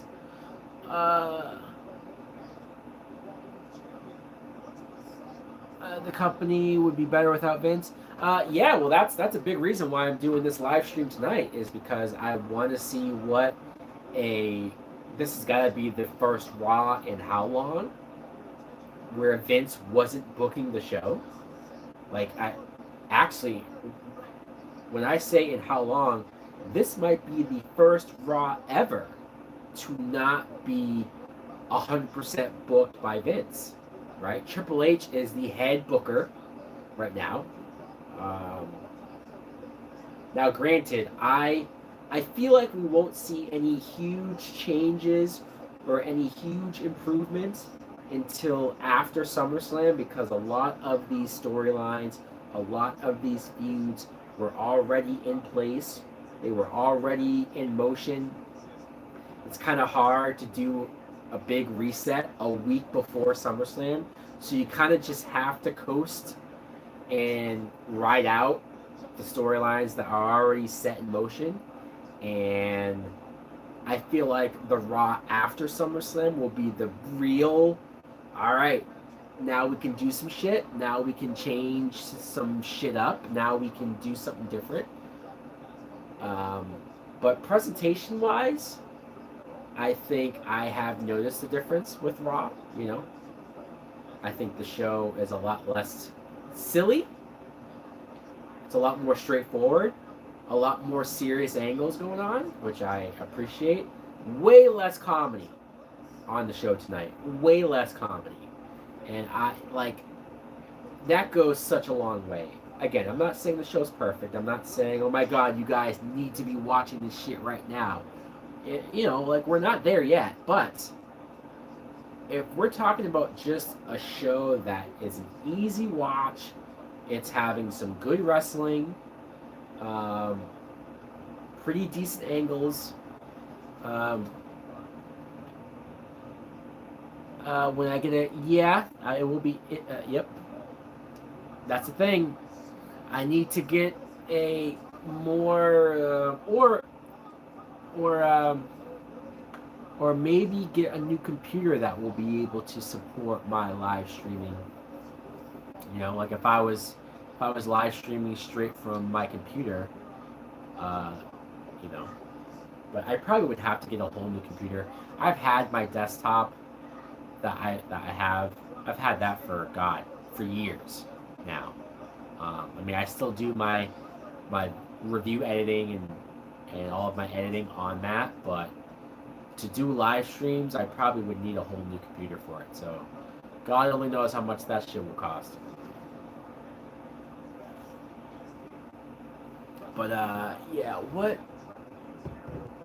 was the last comments? Yeah, so if Vince goes down due to the scandals, they would need. If Vince goes down, my brother, you have not been caught up with the current news, I guess.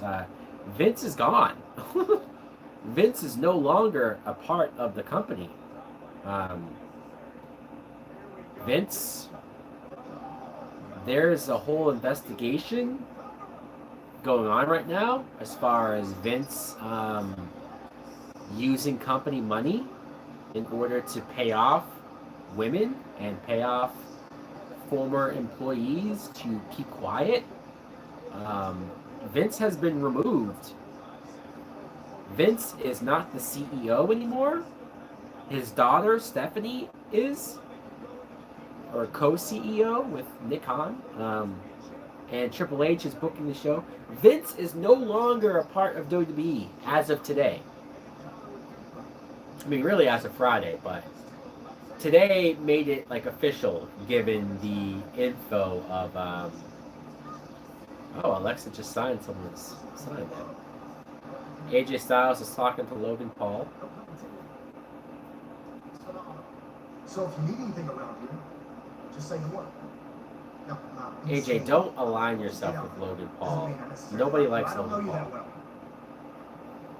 but I like the Miz way less. So do everyone a favor and shut his mouth at SummerSlam. Well, the woman that took the money from Vince is not the person that leaked the story. The woman has not talked about it.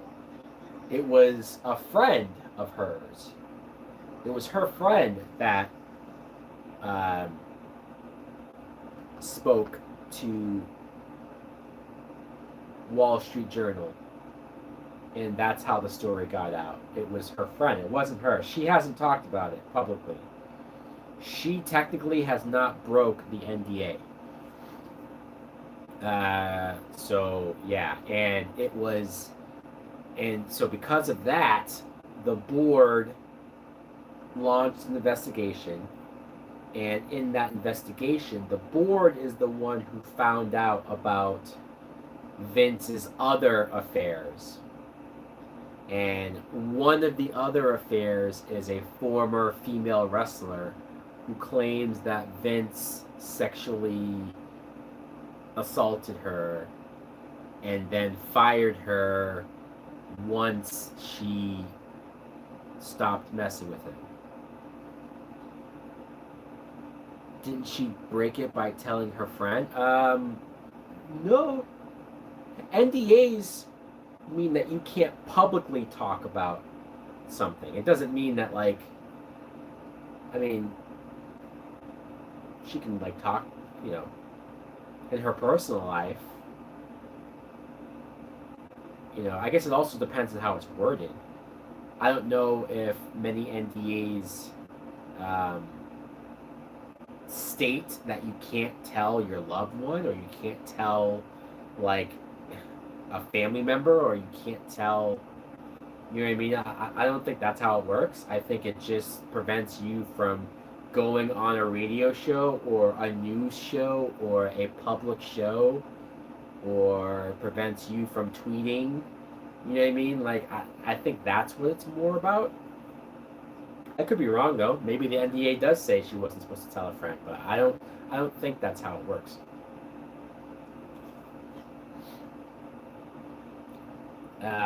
But yeah, I am curious on who the female wrestler was. Not just because I'm nosy, but more so because I wanna know if it's somebody from, I guess it's somebody from like 2005. I want to know if it's somebody who I feel like got screwed, and I don't. But not like that. But I mean, got screwed like they should have been a bigger star, or they had potential to be a bigger star, and Vince literally and figuratively fucked them over, right? Like, ruined their career based off of them not wanting to sleep with him anymore. And like, that's where it gets really fucked up, is that he's using his power to fuck with people's careers and livelihoods, and that's where you get into a weird area as far as what's consent versus what's feeling pressured into doing something by your boss in order to keep your job. Because think about it, even if he didn't go to more women, more female wrestlers, you know that they heard about it. You know that they knew that whoever this girl was, that she had an affair with Vince, and then when she stopped it, she got fired. It's like, that's going to get out in the locker room. And so then, what does that do? That puts fear in the other women who sit there and think, fuck, you know, do I have to sleep with them too? Like, I don't want to get fired. Or like, do I have to, you know, like that? It's very, very bad for business. It's very bad for running a show. And it's bad in so many levels. It's bad, it's wrong, it's bad, it's not a good look. And you could argue that it's not illegal, but it's unethical. You know, for a publicly traded company to have a CEO and chairman to abuse his power like that, like, come on, dude. Come on, what are we talking about? Fuck Vince. I don't feel bad for him at all. I'm glad that, however the story got leaked, however the story got out, I'm glad that it got out.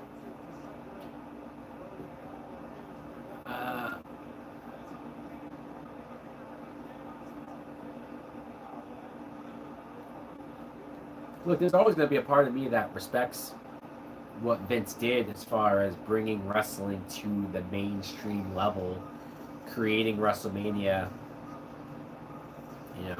giving us the Attitude Era, which, let's be real, the Attitude Era is the reason why I'm probably going to be a wrestling fan for life. The Attitude Era fucking hooked me hard.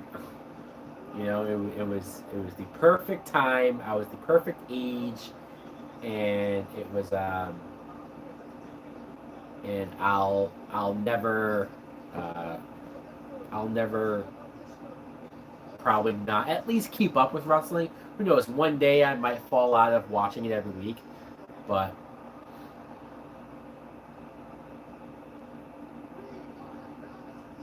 all right, we have Logan Paul in the Because my ring. brother is actually going to be fighting here next weekend.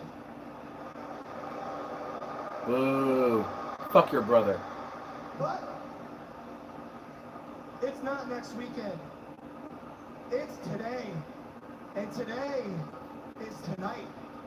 And tonight is Monday Night Raw. And the debut of Impulsive TV, baby. Impulsive TV. It is just like the Miz TV, but people actually watch. So, let's get a little impulsive. I mean, how shall can we? you say that when this is the first segment? And I want to finish what we started earlier. So why don't you get out here and let's do this in the Mecca of entertainment. I don't want to shit on and hate on Logan Paul just because, but I don't know. We saw earlier tonight with similar words. And he's clearly not a bad talker, I'm actually surprised. Come on, And he why clearly not? has Go. You let presence me know and the attention charisma. you're getting I on mean, my plate. I mean, come on. I just don't know if I give a fuck about him. You know what I mean? Like, I don't know if I give a shit. Get out here. And it's hard to not think about all that dumb shit that he did on You're YouTube. backstage, probably trembling with You your hate shriveled Jake? tiny little bruise. You don't like how WWE is full of drama and... Well, I mean, look. Hold on just a second. I think the thing... Oh, Maurice is coming out. Oh my God! This is The Miz's wife. this is like ordering a cheese. If I need more of a reason to hate The Miz, it's to be reminded of how hot his fucking wife is. Appreciate you talking about my amazing, awesome, fantastic reality show, Ms. and Mrs. So, which Maurice is just here to tonight promote at the show. Monday Alright. Night Raw on the USA Network. It's a double finale, and it's going to be awesome. Second, you don't talk about my kids Lie. ever again. Hey, what? Did he mention his kids? I must have missed that. And most of all, Look at those fucking high heels, man. How is she walking in that? I'll never understand how women can walk in high heels. Like, not only does it look super I uncomfortable, don't but appreciate you their talking balance about must my be man. impeccable. They must be able to... My man's chinny, my man's chinny, chinny,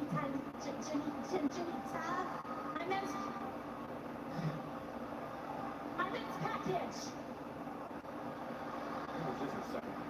And do you really think I mean Maurice?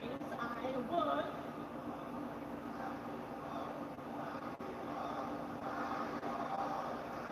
We have a tiny balls chant. Wow. That's the first time they started chanting that on their own. Shocking. You know what this means? When my hand goes up, your mouth goes shut. Wow, Maurice actually used a Miz line. It's actually kind of funny. She used Miz's catchphrase. Logan, that the average size of a man's testicle, an adult man's testicle, is in between 1.8 to 2 inches, and my husband's testicles really fit into these parameters. Oh my God, lady, who measures their testicles? Yeah, I don't want the answer to that question. Yeah. Yeah, I was actually just thinking the same thing. Who the fuck is measuring? Why do we keep talking about Mrs. Balls? Like every week we're talking about this guy's balls, and like I get that they're trying to make Mrs. Balls a thing, but I just don't care. I do. What's that say? Carl Winslow is greater than who? And so does every single man in this arena. There's another NWO shirt. I wonder how much money This isn't about that. Hogan, Hall, and Nash still make off of the NWO shirts. I know Stone Cold still makes a shitload of money from Austin 316 shirts. I see one right there. I think I saw an Austin 316 shirt earlier. You wouldn't be back in the Another WWE one. without me. You wouldn't have a WrestleMania match. Without me, you wouldn't have a SummerSlam match. And then you turn around and challenge me. You owe everything to me. So let me be perfectly clear. I taught you everything you know. I didn't teach you everything I know. So at SummerSlam, you're not getting fun-loving dad Miz. You're not getting reality show Miz. You are getting big moment Miz. Big moment Miz? That's a thing? Champion Miz. Beating John Cena in the main event Miz. And when the dust all settles at SummerSlam, you and every moron here will know why I am awesome. I called you out here to throw down, and all you do is talk. You know, Miz, I always knew that you had a tiny ball. Oh, is she slapping? Wow, congrats, Maurice. You got bigger balls than your husband. Okay, that was a good line.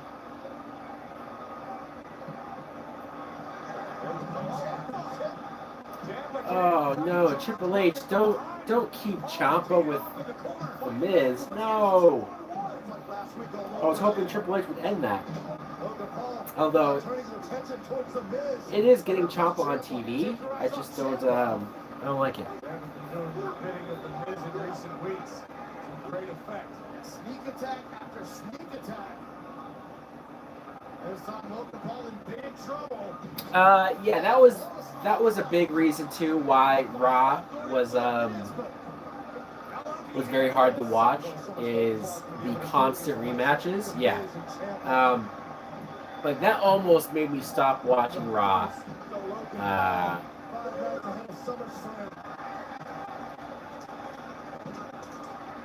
I mean, so many different times. It just, you would see wrestlers rematch after rematch after rematch. They would promote a match, and they'd be like, hey, so-and-so is going to wrestle each other again. And it was like, what? And then they would have them fight at the pay-per-view.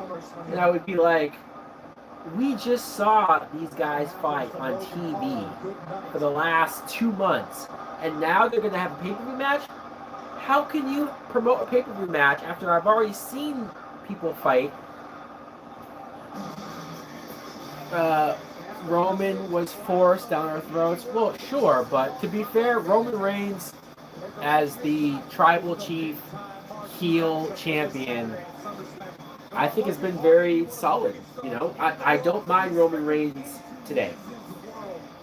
Bad guy Roman Reigns, bloodline Roman Reigns is the best Roman Reigns. The problem is that we didn't get this Roman Reigns sooner.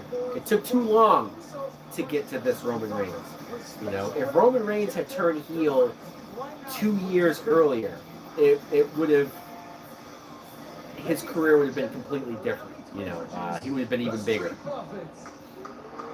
But he didn't turn heel until, what, they were in the Thunderdome era, right? Like, there was no fans there when he turned heel. It was very anticlimactic, the way that he turned heel. It wasn't as big of a moment as it could have been, should have been. Special guest referee, WWE Hall of Famer, Double J, Jeff Jarrett.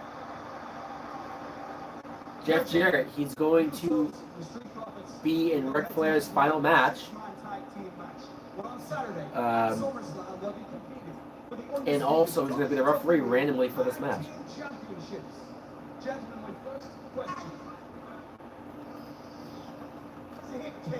The champ's not even around. Yeah, that's my That's my biggest issue. You know, I don't mind Roman Reigns being the champion right now. I don't even mind Roman Reigns having both belts right now.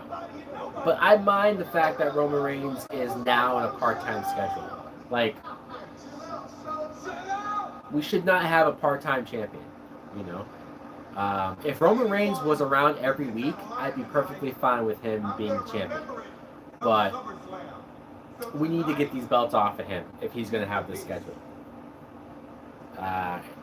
It sucks, you know. If Cody Rhodes was still here, I would say book Cody versus Roman at SummerSlam and have Cody beat Roman. But we can't do that, can we?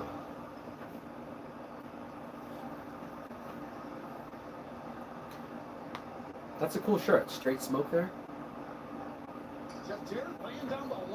Brock was a part-time champ too. Yeah, he was. He was. I didn't like that. I was not cool with Brock as a part-time champ. Who else do you think deserves the title? Perfect question to ask as AJ Styles is coming to the ring right now. AJ Styles has not been a main event guy in how long? They have not given him. Let me turn the music down before I get flagged. AJ Styles. AJ Styles should be the champion. I mean, look, it sucks because the way that they've booked him, he hasn't done jack shit in like a year and a half. So, it's like you'd have to do some work to build him back up. But it wouldn't take too long. Like, AJ's great. AJ is consistently some of the best matches on the show. He has great promos. There's no reason why AJ Styles has been lowered on the card the way that he has. No excuse for it. I think AJ deserves at least one more run. And because Cody's injured, I think it would be the perfect time to give the belt to AJ. And then when Cody comes back, maybe around WrestleMania time, like you have Cody win the Rumble, and then Cody wins the belt at WrestleMania.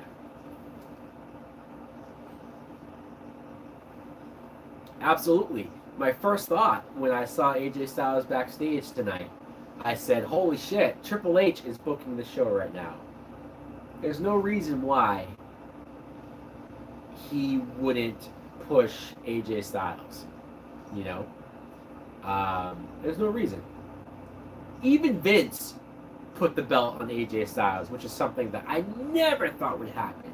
Even if AJ ever came to WWE, I never thought Vince would ever make him the champion. And he did. Why? Because AJ was that fucking good. So I know Triple H appreciates AJ Styles. I know Triple H appreciates the work ethic. Think about it. AJ doesn't look his age, right? He's in his 40s, but he still looks like a full-time current guy. He's on a full-time schedule. He just re-signed a longer contract with the company, I think back in January. So he's not going anywhere. And he's clearly not under a part-time schedule because he's been there every week. So, what the fuck? What are we waiting? What are you waiting for, huh? What are you waiting for? Jennifer Love Hewitt. I know you did last summer, 1997. Love that. But yeah, so AJ's at the top of the list for me. Trying to think of more people who. The problem is that, you can have Drew McIntyre win the belt. I won't hate that. I don't love the way that they've been booking Drew McIntyre, but you could have Drew McIntyre win the title. Why not?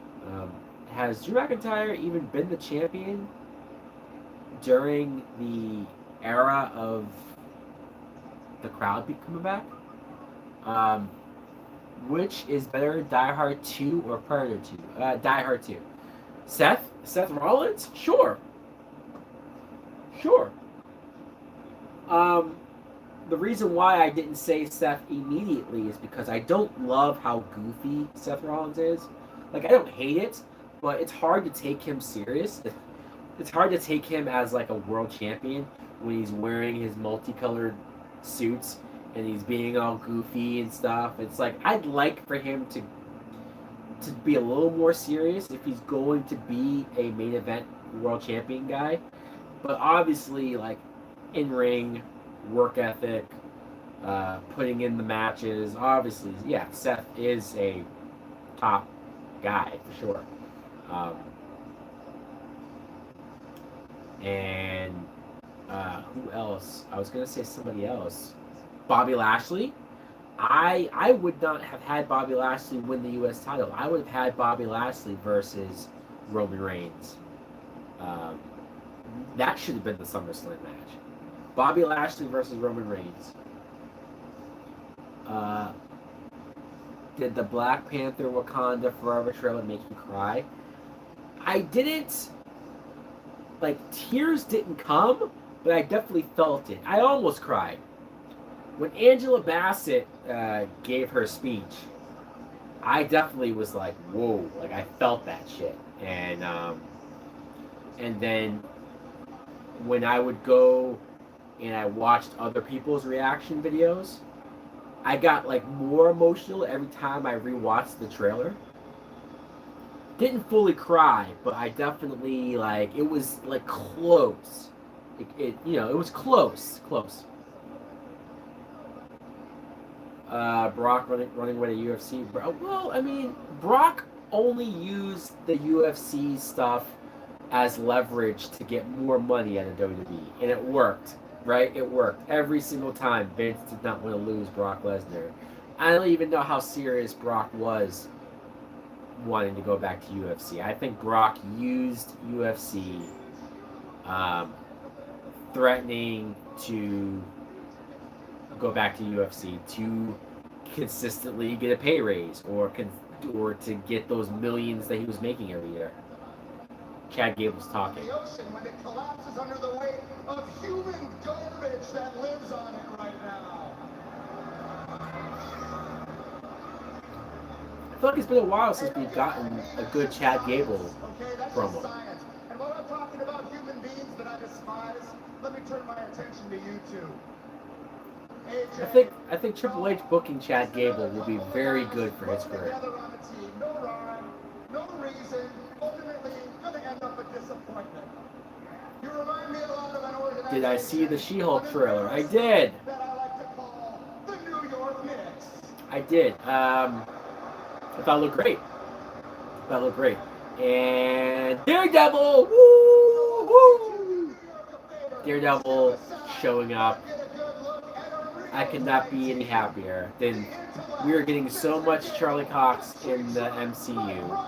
I could not be any happier. Make Ezekiel and Elias the tag team champions. If you could do it, it'd be easier if it was during the Thunderdome era, because at least, like, if they weren't in front of a crowd and if they pre-recorded their matches, you could do Elias and Ezekiel as a tag team, and that would be great. It would be great, but how would you do it, right? Daredevil's new suit, you're talking about the red and the gold colors. I mean, it's something that I guess he had in the comic books.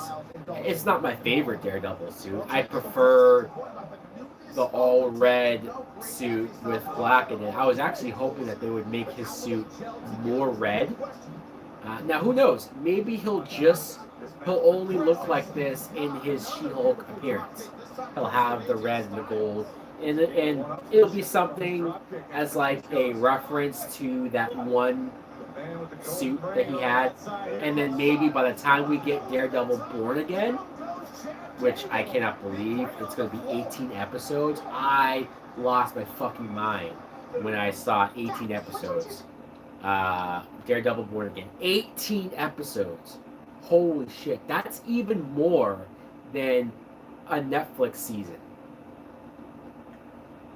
The Ben Affleck suit. Yeah, you know what? I did not hate the Ben Affleck Daredevil suit. I liked it was all red. It was dark red, but I liked the way his eyes looked in the suit, and I don't know. I thought it was cool.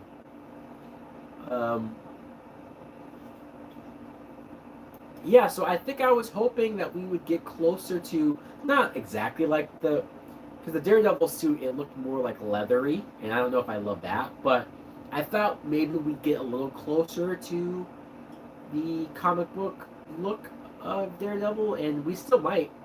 I think by the time we get to Born Again, maybe the suit will be more red and more in that vein, or maybe not. Maybe somebody likes the red and gold, and maybe that's his suit from now on. I'm not gonna complain about it because all I care about is Charlie Cox being there and Vincent D'Onofrio. Vincent D'Onofrio announced for Daredevil Born Again only tells me that D'Onofrio is going to be very much involved, right? Like, he's not going to have a small part. It's not just going to be like what you saw with him and Hawkeye. He's probably going to be the main villain of the entire season. 18 episodes. And Kingpin's going to be an Echo. Daredevil's probably going to be an Echo. We're going to get so much Daredevil. And I'm not complaining. I'm all for it. Like, I almost can't tell what I'm more excited about. Daredevil Born Again? Or fucking the two Avengers movies that we're getting in the same night. Alright, dude. Have a good night. Thank you for joining the stream. Much appreciated. Good comments, good questions. But yeah, the two Avengers movies, like what, 6 months apart? Like, this is the first time Marvel is having Avengers movies this close together. I thought having Infinity War and Endgame a year apart was a big deal. Do you plan to do the TV series on? What? Do I plan to do the TV series on? What does that mean? Oh, Chucky Season 2. Yes. Yes, I do. I plan on reviewing every episode of Chucky Season 2. Absolutely, yes. I'm looking forward to Chucky Season 2. Ironheart, yes. We're getting the Ironheart show, and Riri Williams will be in Black Panther Wakanda Forever, yes. I'm looking forward to her character. I'll be honest, I've never read her books. I don't know that much about the character, but I like the fact that Marvel is doubling down on the newer characters. Oh, a live watch of the Chucky finale? Maybe I will do that again. The finale for season 1 of Chucky, that live watch got a lot of views. So maybe I will. Like, maybe the first however many episodes season 2 will have, maybe like I'll just review it every week, and then when we get to the finale, maybe I'll do a live watch of it. Maybe I'll also do a live watch of the first episode. Now that you got me thinking about it, maybe I will. Maybe I will. You know, like the first episode, and then the last episode, and then every other episode I'll do reviews. Hey, why the fuck not, right? You hope Poindexter is in Daredevil Born Again? Oh, you're talking about Bullseye. Yeah, I mean, where it left off, he definitely should be.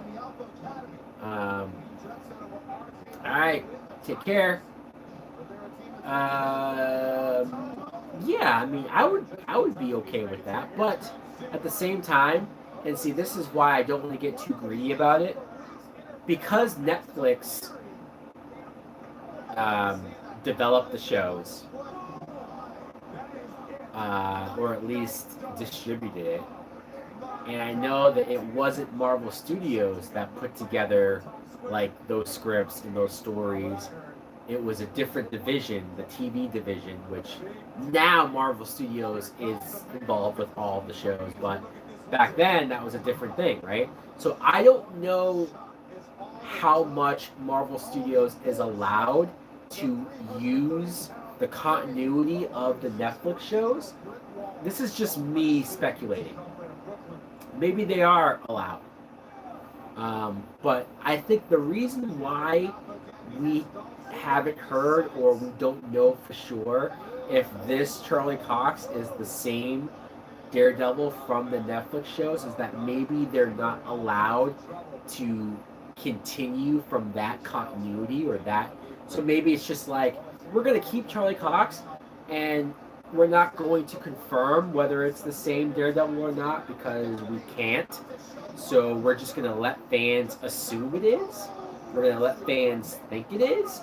But we're never going to actually confirm it or, you know, like they have D'Onofrio, they have Charlie Cox. I heard a rumor that the actor that played Foggy Nelson is signed on. It's a rumor though, it wasn't confirmed. We won't know for sure until Marvel announces it or until we get a trailer. You know, but then who knows? Maybe Dolph Ziggler and AJ Styles just won. Okay, I'm cool with that. This is Dolph Ziggler's first match in a while. And it's kind of cool that he got the win because if Ziggler's going to feud with yes, I know that the shows are on Disney Plus, but they just got the rights to put the show on there. I'm just saying there might be a reason why they haven't officially said it's the same exact Daredevil. Again, I could be wrong. Maybe I'm overthinking it, but I don't know for sure if they're going to say this is the same exact Daredevil. It just might be same actor, same character, and we're going to be very vague about whether it's connected, you know? You're excited for this Shillelagh match? You're talking about the Drew McIntyre and Sheamus match?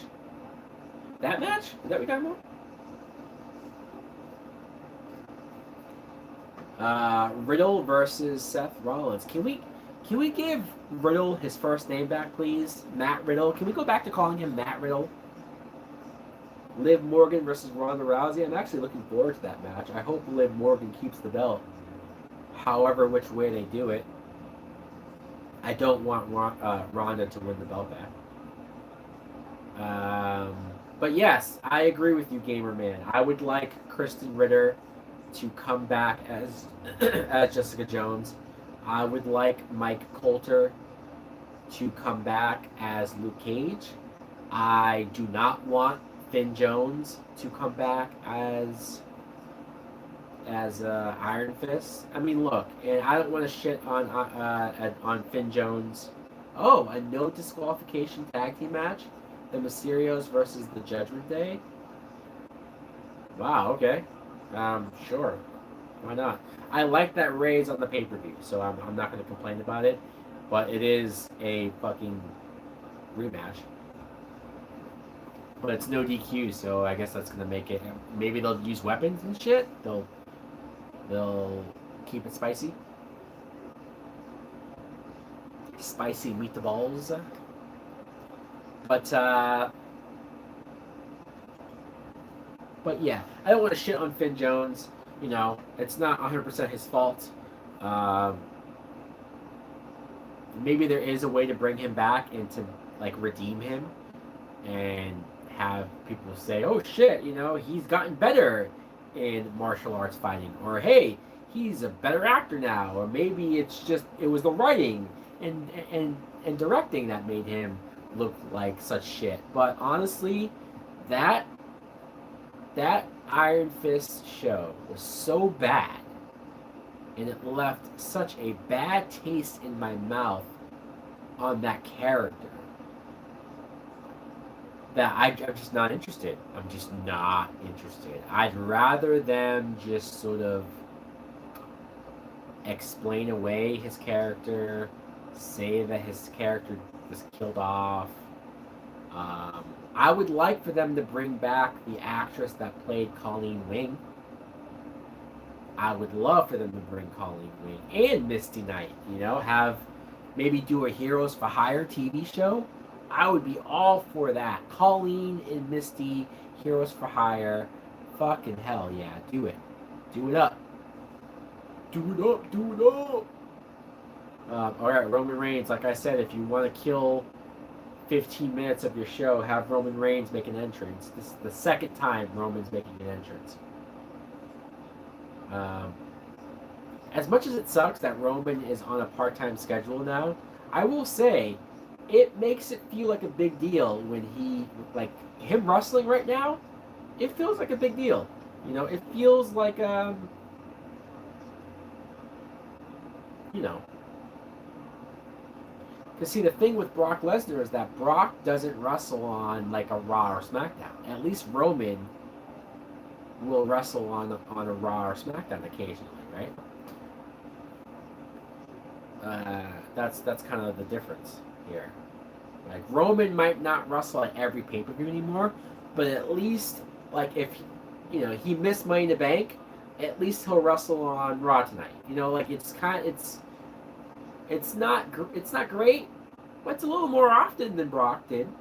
You know, Brock would disappear for 3 months with the fucking belt. You know, at least Roman, I don't know. It still sucks, but I'm trying to look at the positives here. And I also, as much as I want a world champion back, and I really, really do, I don't want to just have anybody beat Roman. Like, Roman's been undefeated, or he hasn't been pinned since, I think they said 2019. And he's had this belt for almost 700 days. Like, I do want, for when Roman does finally lose, I want it to be a big deal. And I want it to be to somebody that is like, wow, that guy is now the man. You know, that guy is now going to be the face of the company. So, like, if you had Riddle do it, it's like, you're never going to buy that Riddle's going to be the face of the company. You just figure, like, he'll have the belt for a couple months, maybe, and then lose it, you know? Even Lashley, like, yes, Lashley beating Roman's very believable, but for some reason I don't trust that they will have Lashley be the guy, although he should be. I think Cody has more of a shot. I think Cody needs to be the guy to beat Roman. What sucks about that, though, is that Cody is still injured, and he probably won't come back till the Rumble, which means that Cody won't get to win the belt until, what, WrestleMania? So do you keep the belt on Roman until WrestleMania? That's a long-ass fucking time. And we don't know if Roman versus The Rock is, like, a definite thing. You know, like, maybe if they do Roman versus The Rock, maybe you could have Roman lose the belt before then, and then have Cody beat somebody else for the belt at WrestleMania. But I fucking think Cody should be the guy to win. I don't know. I don't know if I would have somebody else beat Roman besides Cody. It's almost gotta be Cody. What was that? Finn. You think Finn Jones is a better actor than, what, Hayden Christensen? Okay. I do not agree with you. I think Finn Jones is worse. And especially, look, Hayden is terrible in Attack of the Clones. He's terrible. But I do not think Hayden is that bad in Revenge of the Sith. And Hayden went up so many more points after the Obi-Wan show. Hayden was great in the Obi-Wan show. Granted, he was only in so many episodes, but the scenes that Hayden had, he was great. He was great. I never once watched Finn Jones as Iron Fist and said, okay, he's great here. Or this scene, he's great. Or this fighting scene, he's believable. I never once said that or thought that about Finn Jones. I consistently thought Finn Jones was miscast, and he never lived up to the character's potential. which is weird because that was the first show that I had that feeling from the Netflix Marvel shows. Yeah, no, yeah, Iron Fist is terrible. If Disney could fix Hayden, then I think they could. Yeah, I just don't care. I just don't care about Iron Fist. Like, the difference is that Hayden was playing Anakin Skywalker, Darth Vader, a very integral and important character to the Star Wars mythology, and that's why people gave a shit on how good or how the performance was or how Anakin was used. That's why it mattered so much. Who really gives a shit about Iron Fist? Who really needs Iron Fist to be redeemed? You know, like, who gives a shit? Iron Fist can go fuck off. You know what I mean? Like, we can go the next 3 phases of the multiverse saga without ever seeing Iron Fist, and no one's going to miss him. No one's going to care.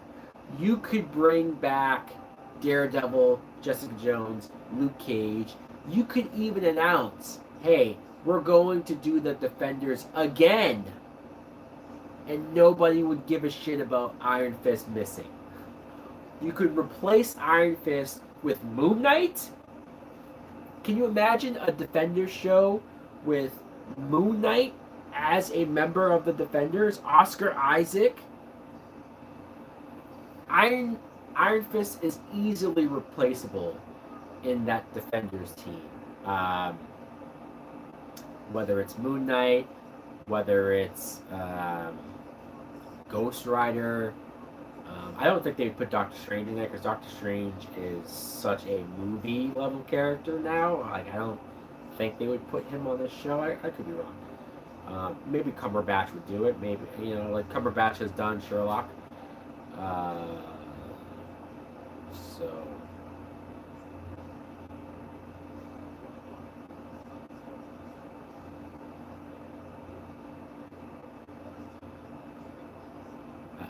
Very cool that Riddle posed for that fan selfie, although I don't know why the fan had the phone away from him so he couldn't see how the picture looked. He didn't just have the cell phone facing towards him so he could look at the fucking picture in the selfie. But whatever. Hopefully he got a decent picture of him. Where do you think we'll see Moon Knight next? That's a good question. I would love for him to get a second season. What's weird is that there was no announcement about the Halloween special, right? There was no announcement of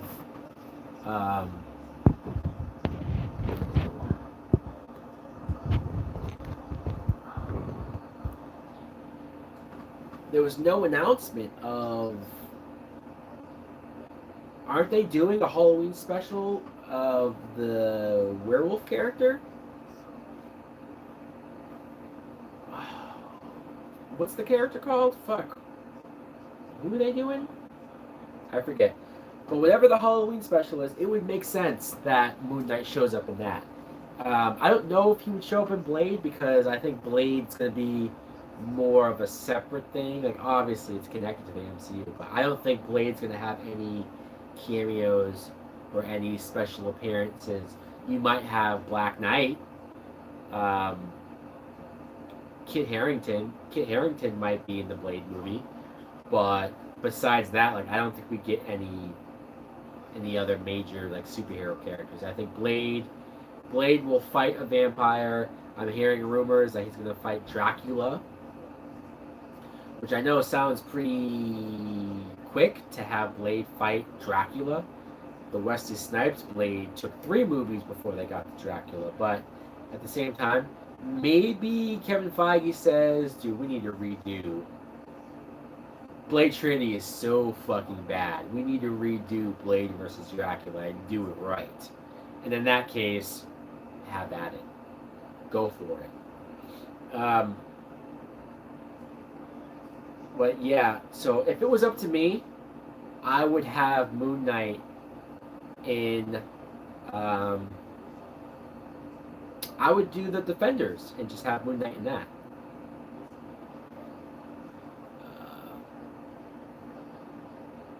It's fun. What, Blade Trinity? No. Blade Trinity? Fuck Blade Trinity. Blade Trinity's terrible. Awful. Awful.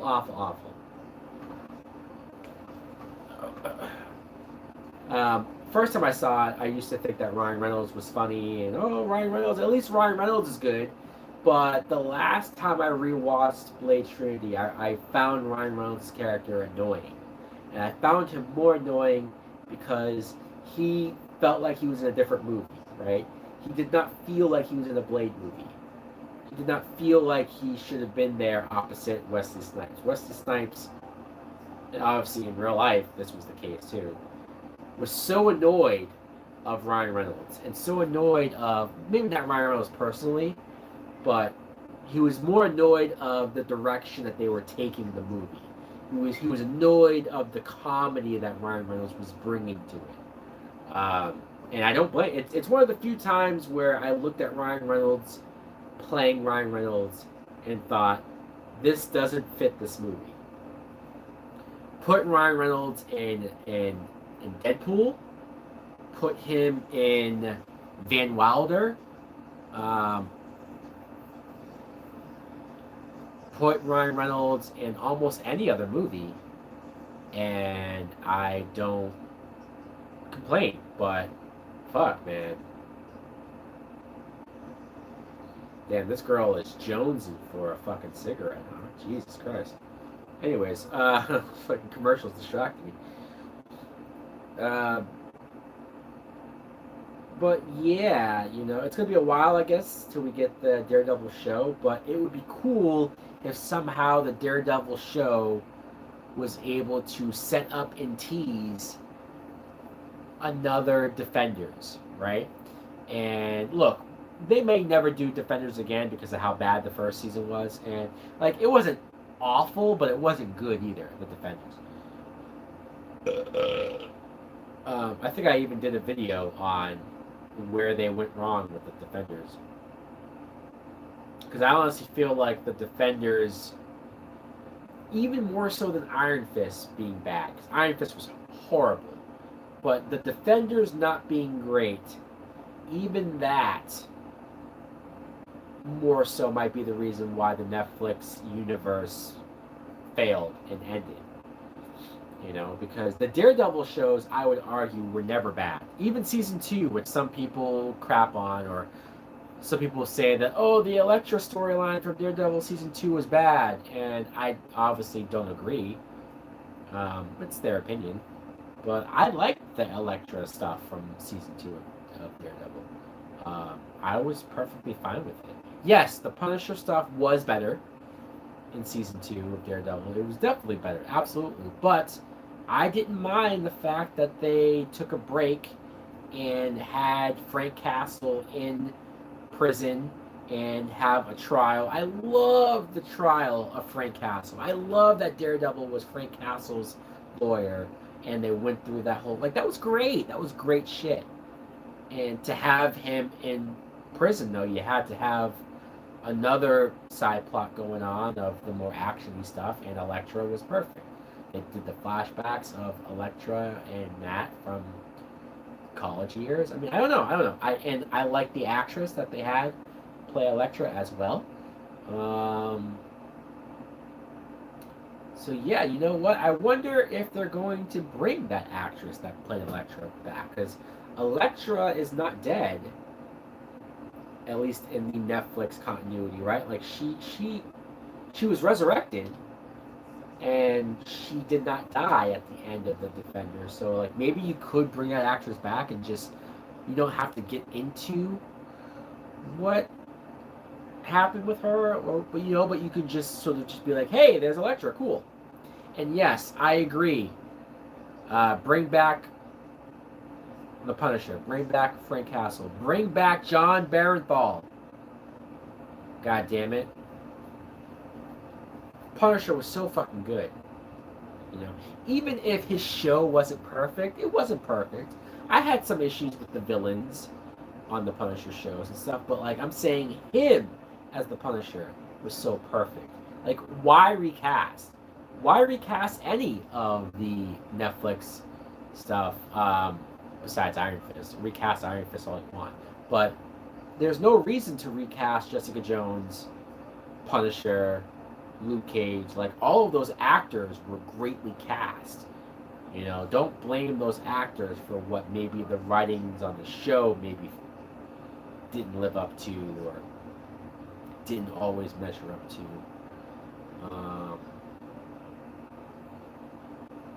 Kristen Ritter especially needs another chance.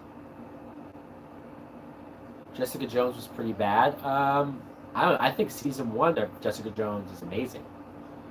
I think season 1 is great.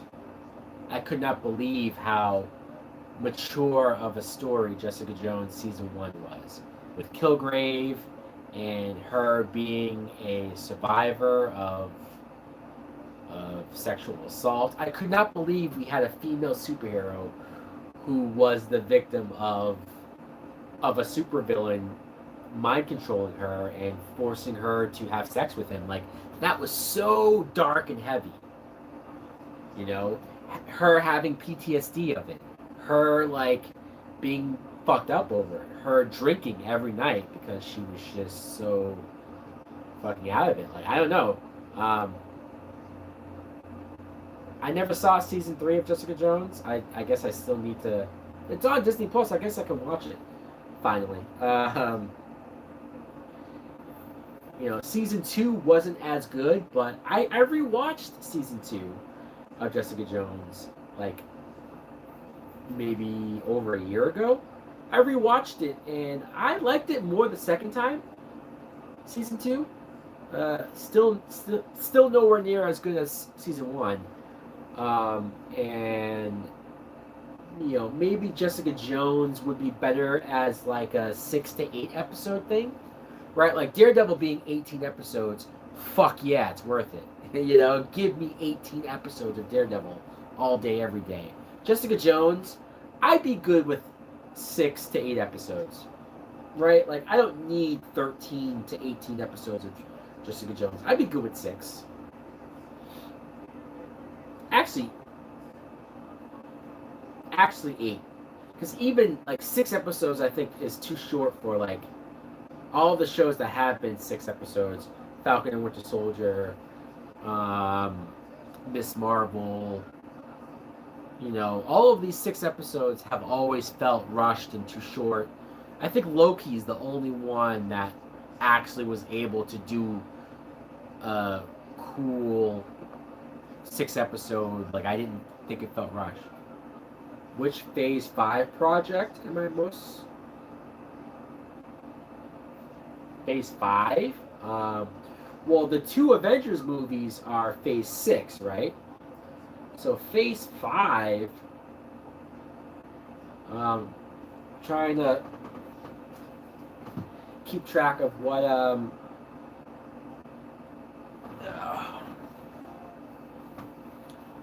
trying to keep track of what was Phase 5. I mean, are you counting movie, or because it isn't Daredevil Born Again Phase 5?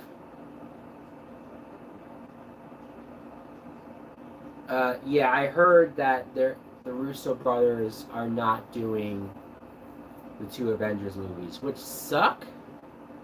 Because I've heard previous that they would have been interested in doing Secret Wars.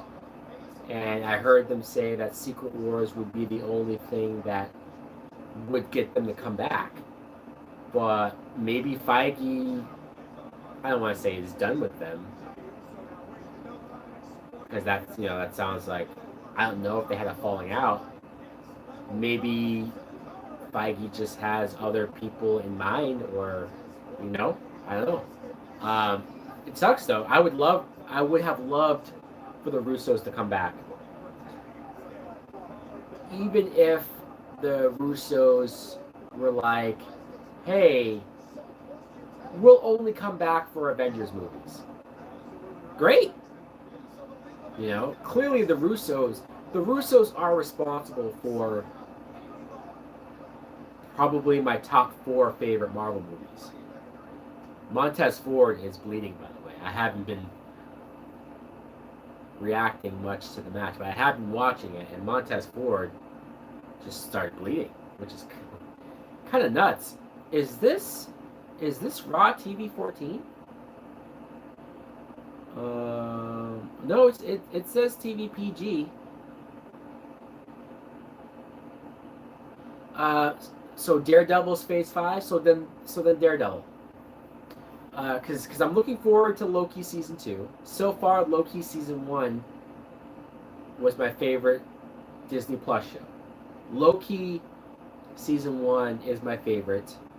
And then I might put WandaVision at second.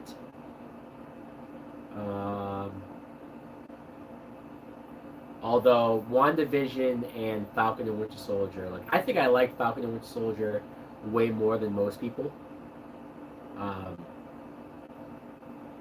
Because I liked the race stuff that they had Sam deal with. I loved the Isaiah Bradley stuff. I loved it. I mean, that's a reason why I would have loved for Falcon and Winter Soldier to have 8 episodes, because you could have given me one full episode of flashbacks of Isaiah Bradley as Captain America, or as you know, the experiments that happened to him. Like, we could have seen that, but as it was so great as much as we got. WandaVision did set up a lot, you know, and even if you don't love where they took Wanda as a character in Doctor Strange Multiverse of Madness, even if you don't love where she went, WandaVision got us to a point where we loved Wanda. You know, I don't know how many people loved Wanda before WandaVision. We liked her, we liked Wanda, and I think a lot of that was we liked Elizabeth Olsen a lot. I think I liked Elizabeth Olsen more so than I liked what they did with her in the movies up until that point. And it was WandaVision that made me fall in love with Wanda. You know, Wanda and Vision's love, and Wanda as such a tragic, sad character that, you know, only just wanted to be happy. Like, WandaVision did such a good job of that. And WandaVision did such a good job of being creative, you know. The whole sitcom stuff was really creative and cool, and I loved it. Agatha is getting her own show. Yep.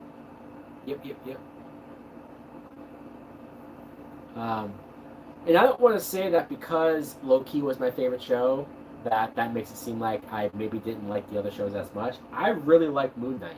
Rewatching Moon Knight,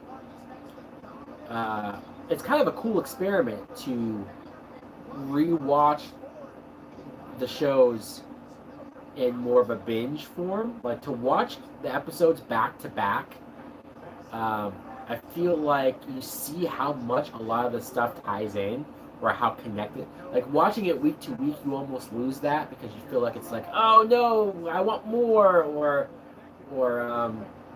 it's a give and take. Because obviously it gets more people to talk about the shows longer. You know, WandaVision felt like it was such a everyone's talking about the show because it was on for 7-8 weeks.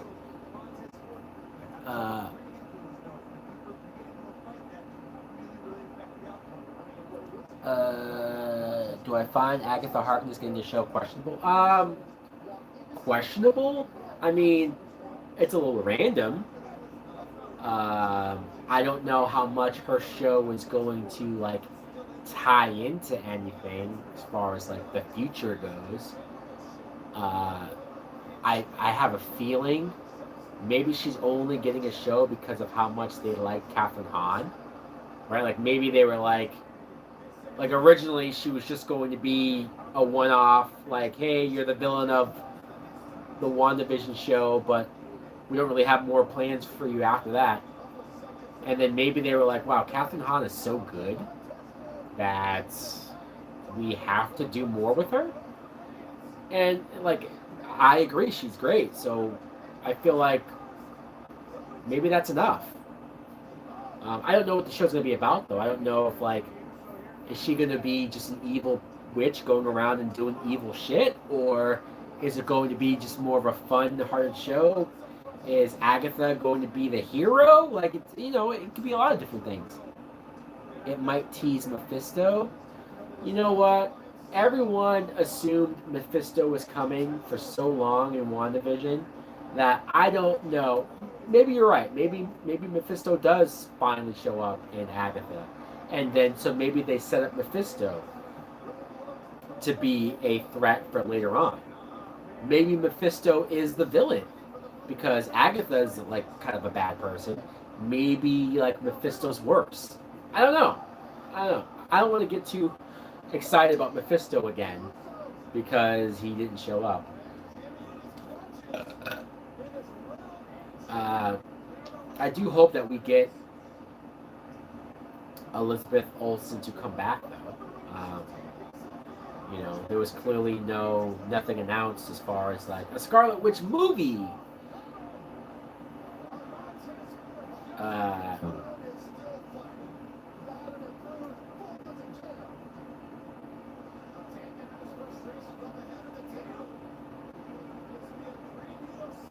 This match has been going on for a while.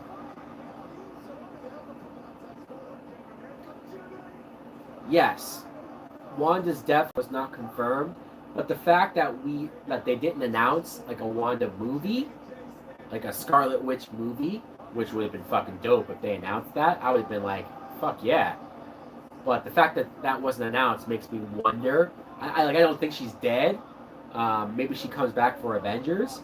Maybe there's like a whole thing where she comes back in Avengers, and I guess really only Doctor Strange, Wong, and America Chavez know what Scarlet Witch did. So it's not like the other Avengers would be like, oh no, she's a villain. But maybe you can have a moment where she sort of redeems herself with Doctor Strange in the Avengers movie. And yes, you're right. She could show up in someone else's movie. I just think that, wow, Elizabeth Olsen is so good that she could definitely carry her own movie. You know what I mean? Roman pins Riddle. Wow. Wow. There you go. I think that's the third time we've seen Roman pin Riddle.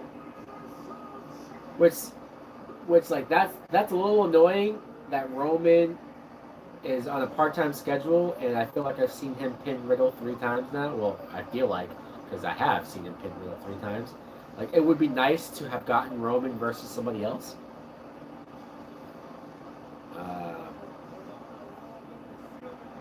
Like, I was actually hoping we were going to get a Roman versus Shinsuke Nakamura. And not because I thought Shinsuke had a shot in beating him.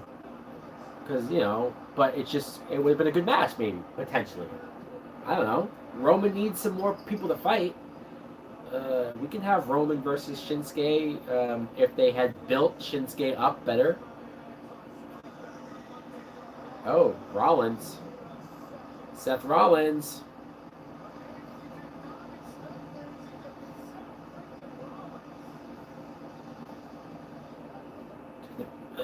Turn the music down a little bit. Can't trust the who knows? This video has probably already gotten hit with copyright due to music being heard. I wouldn't be surprised.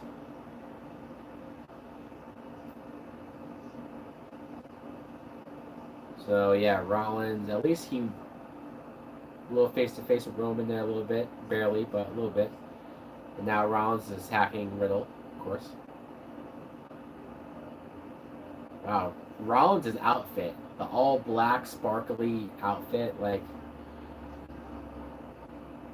I don't know if I can see that guy as the world champion with this outfit. But then again, they did have The Miz win the title twice. Rollins is way more believable than The Miz, right?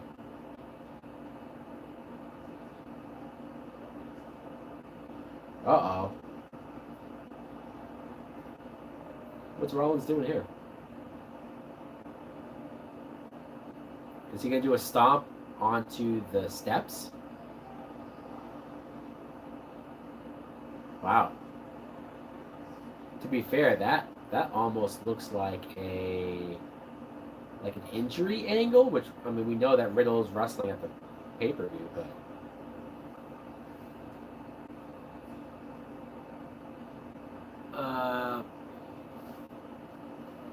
Never been a fan of The Miz. Yeah, me neither. I mean, I don't hate The Miz like some people do.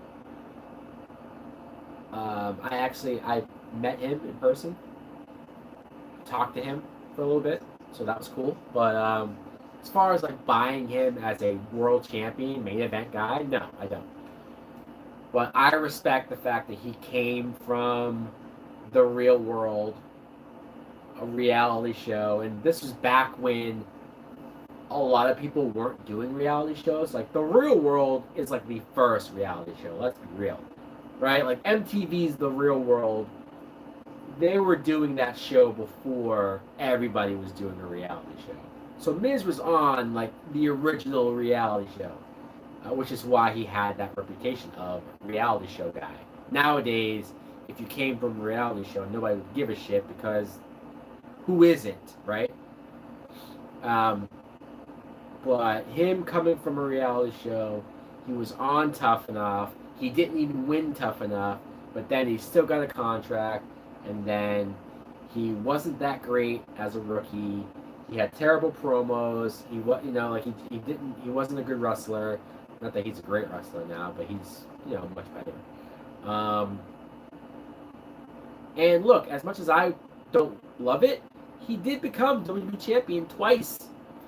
There's a lot of guys who can't say they've ever been WWE champion. There's a lot of guys who are in the Hall of Fame that have never been WWE champion. So, fuck. But anyways, Miz and Mrs. is on the air right now, which I think that's my cue to get the fuck out of here. Especially because we're on... Maurice is wearing this silver shiny outfit, and she tore her ass pants, her butt. She tore a hole in it. You can't see anything. But, what the fuck? Why am I watching this? Turn that shit off. Thank you. Come again. Alright. So, I hope you guys enjoyed the live stream. Would you like to see Cowboy Captain America through the No. What? Cowboy Captain America? What do you mean, like Chris Evans as a cowboy? No, I'm alright. Although, because I was thinking about how weird it's going to be to have two Avengers movies without Tony Stark and Steve Rogers. But then again, it'll be cool to have Anthony Mackie, Sam Wilson's Captain America, leading the Avengers. Like, that would be very cool. But because it's multiverse, I wonder if we get Chris Evans back as a different Captain America. I wonder if they convince Downey to come back for like one movie to play a multiverse Tony Stark. I don't know. His ending was pretty perfect. That maybe you don't want to mess with that and screw that up. But the potentiality is there. Do you think he could be that leader? What? Anthony Mackie? Sure. He's Captain America. Who else should lead the Avengers? Right? Captain America should lead the Avengers. If Chadwick Boseman was still alive, you could make a very good argument that Black Panther should lead the Avengers. And I think I'd be inclined to say that, yeah, Black Panther probably should have. But now that he's not around, it's either gotta be Anthony Mackie, or I guess it could be Doctor Strange.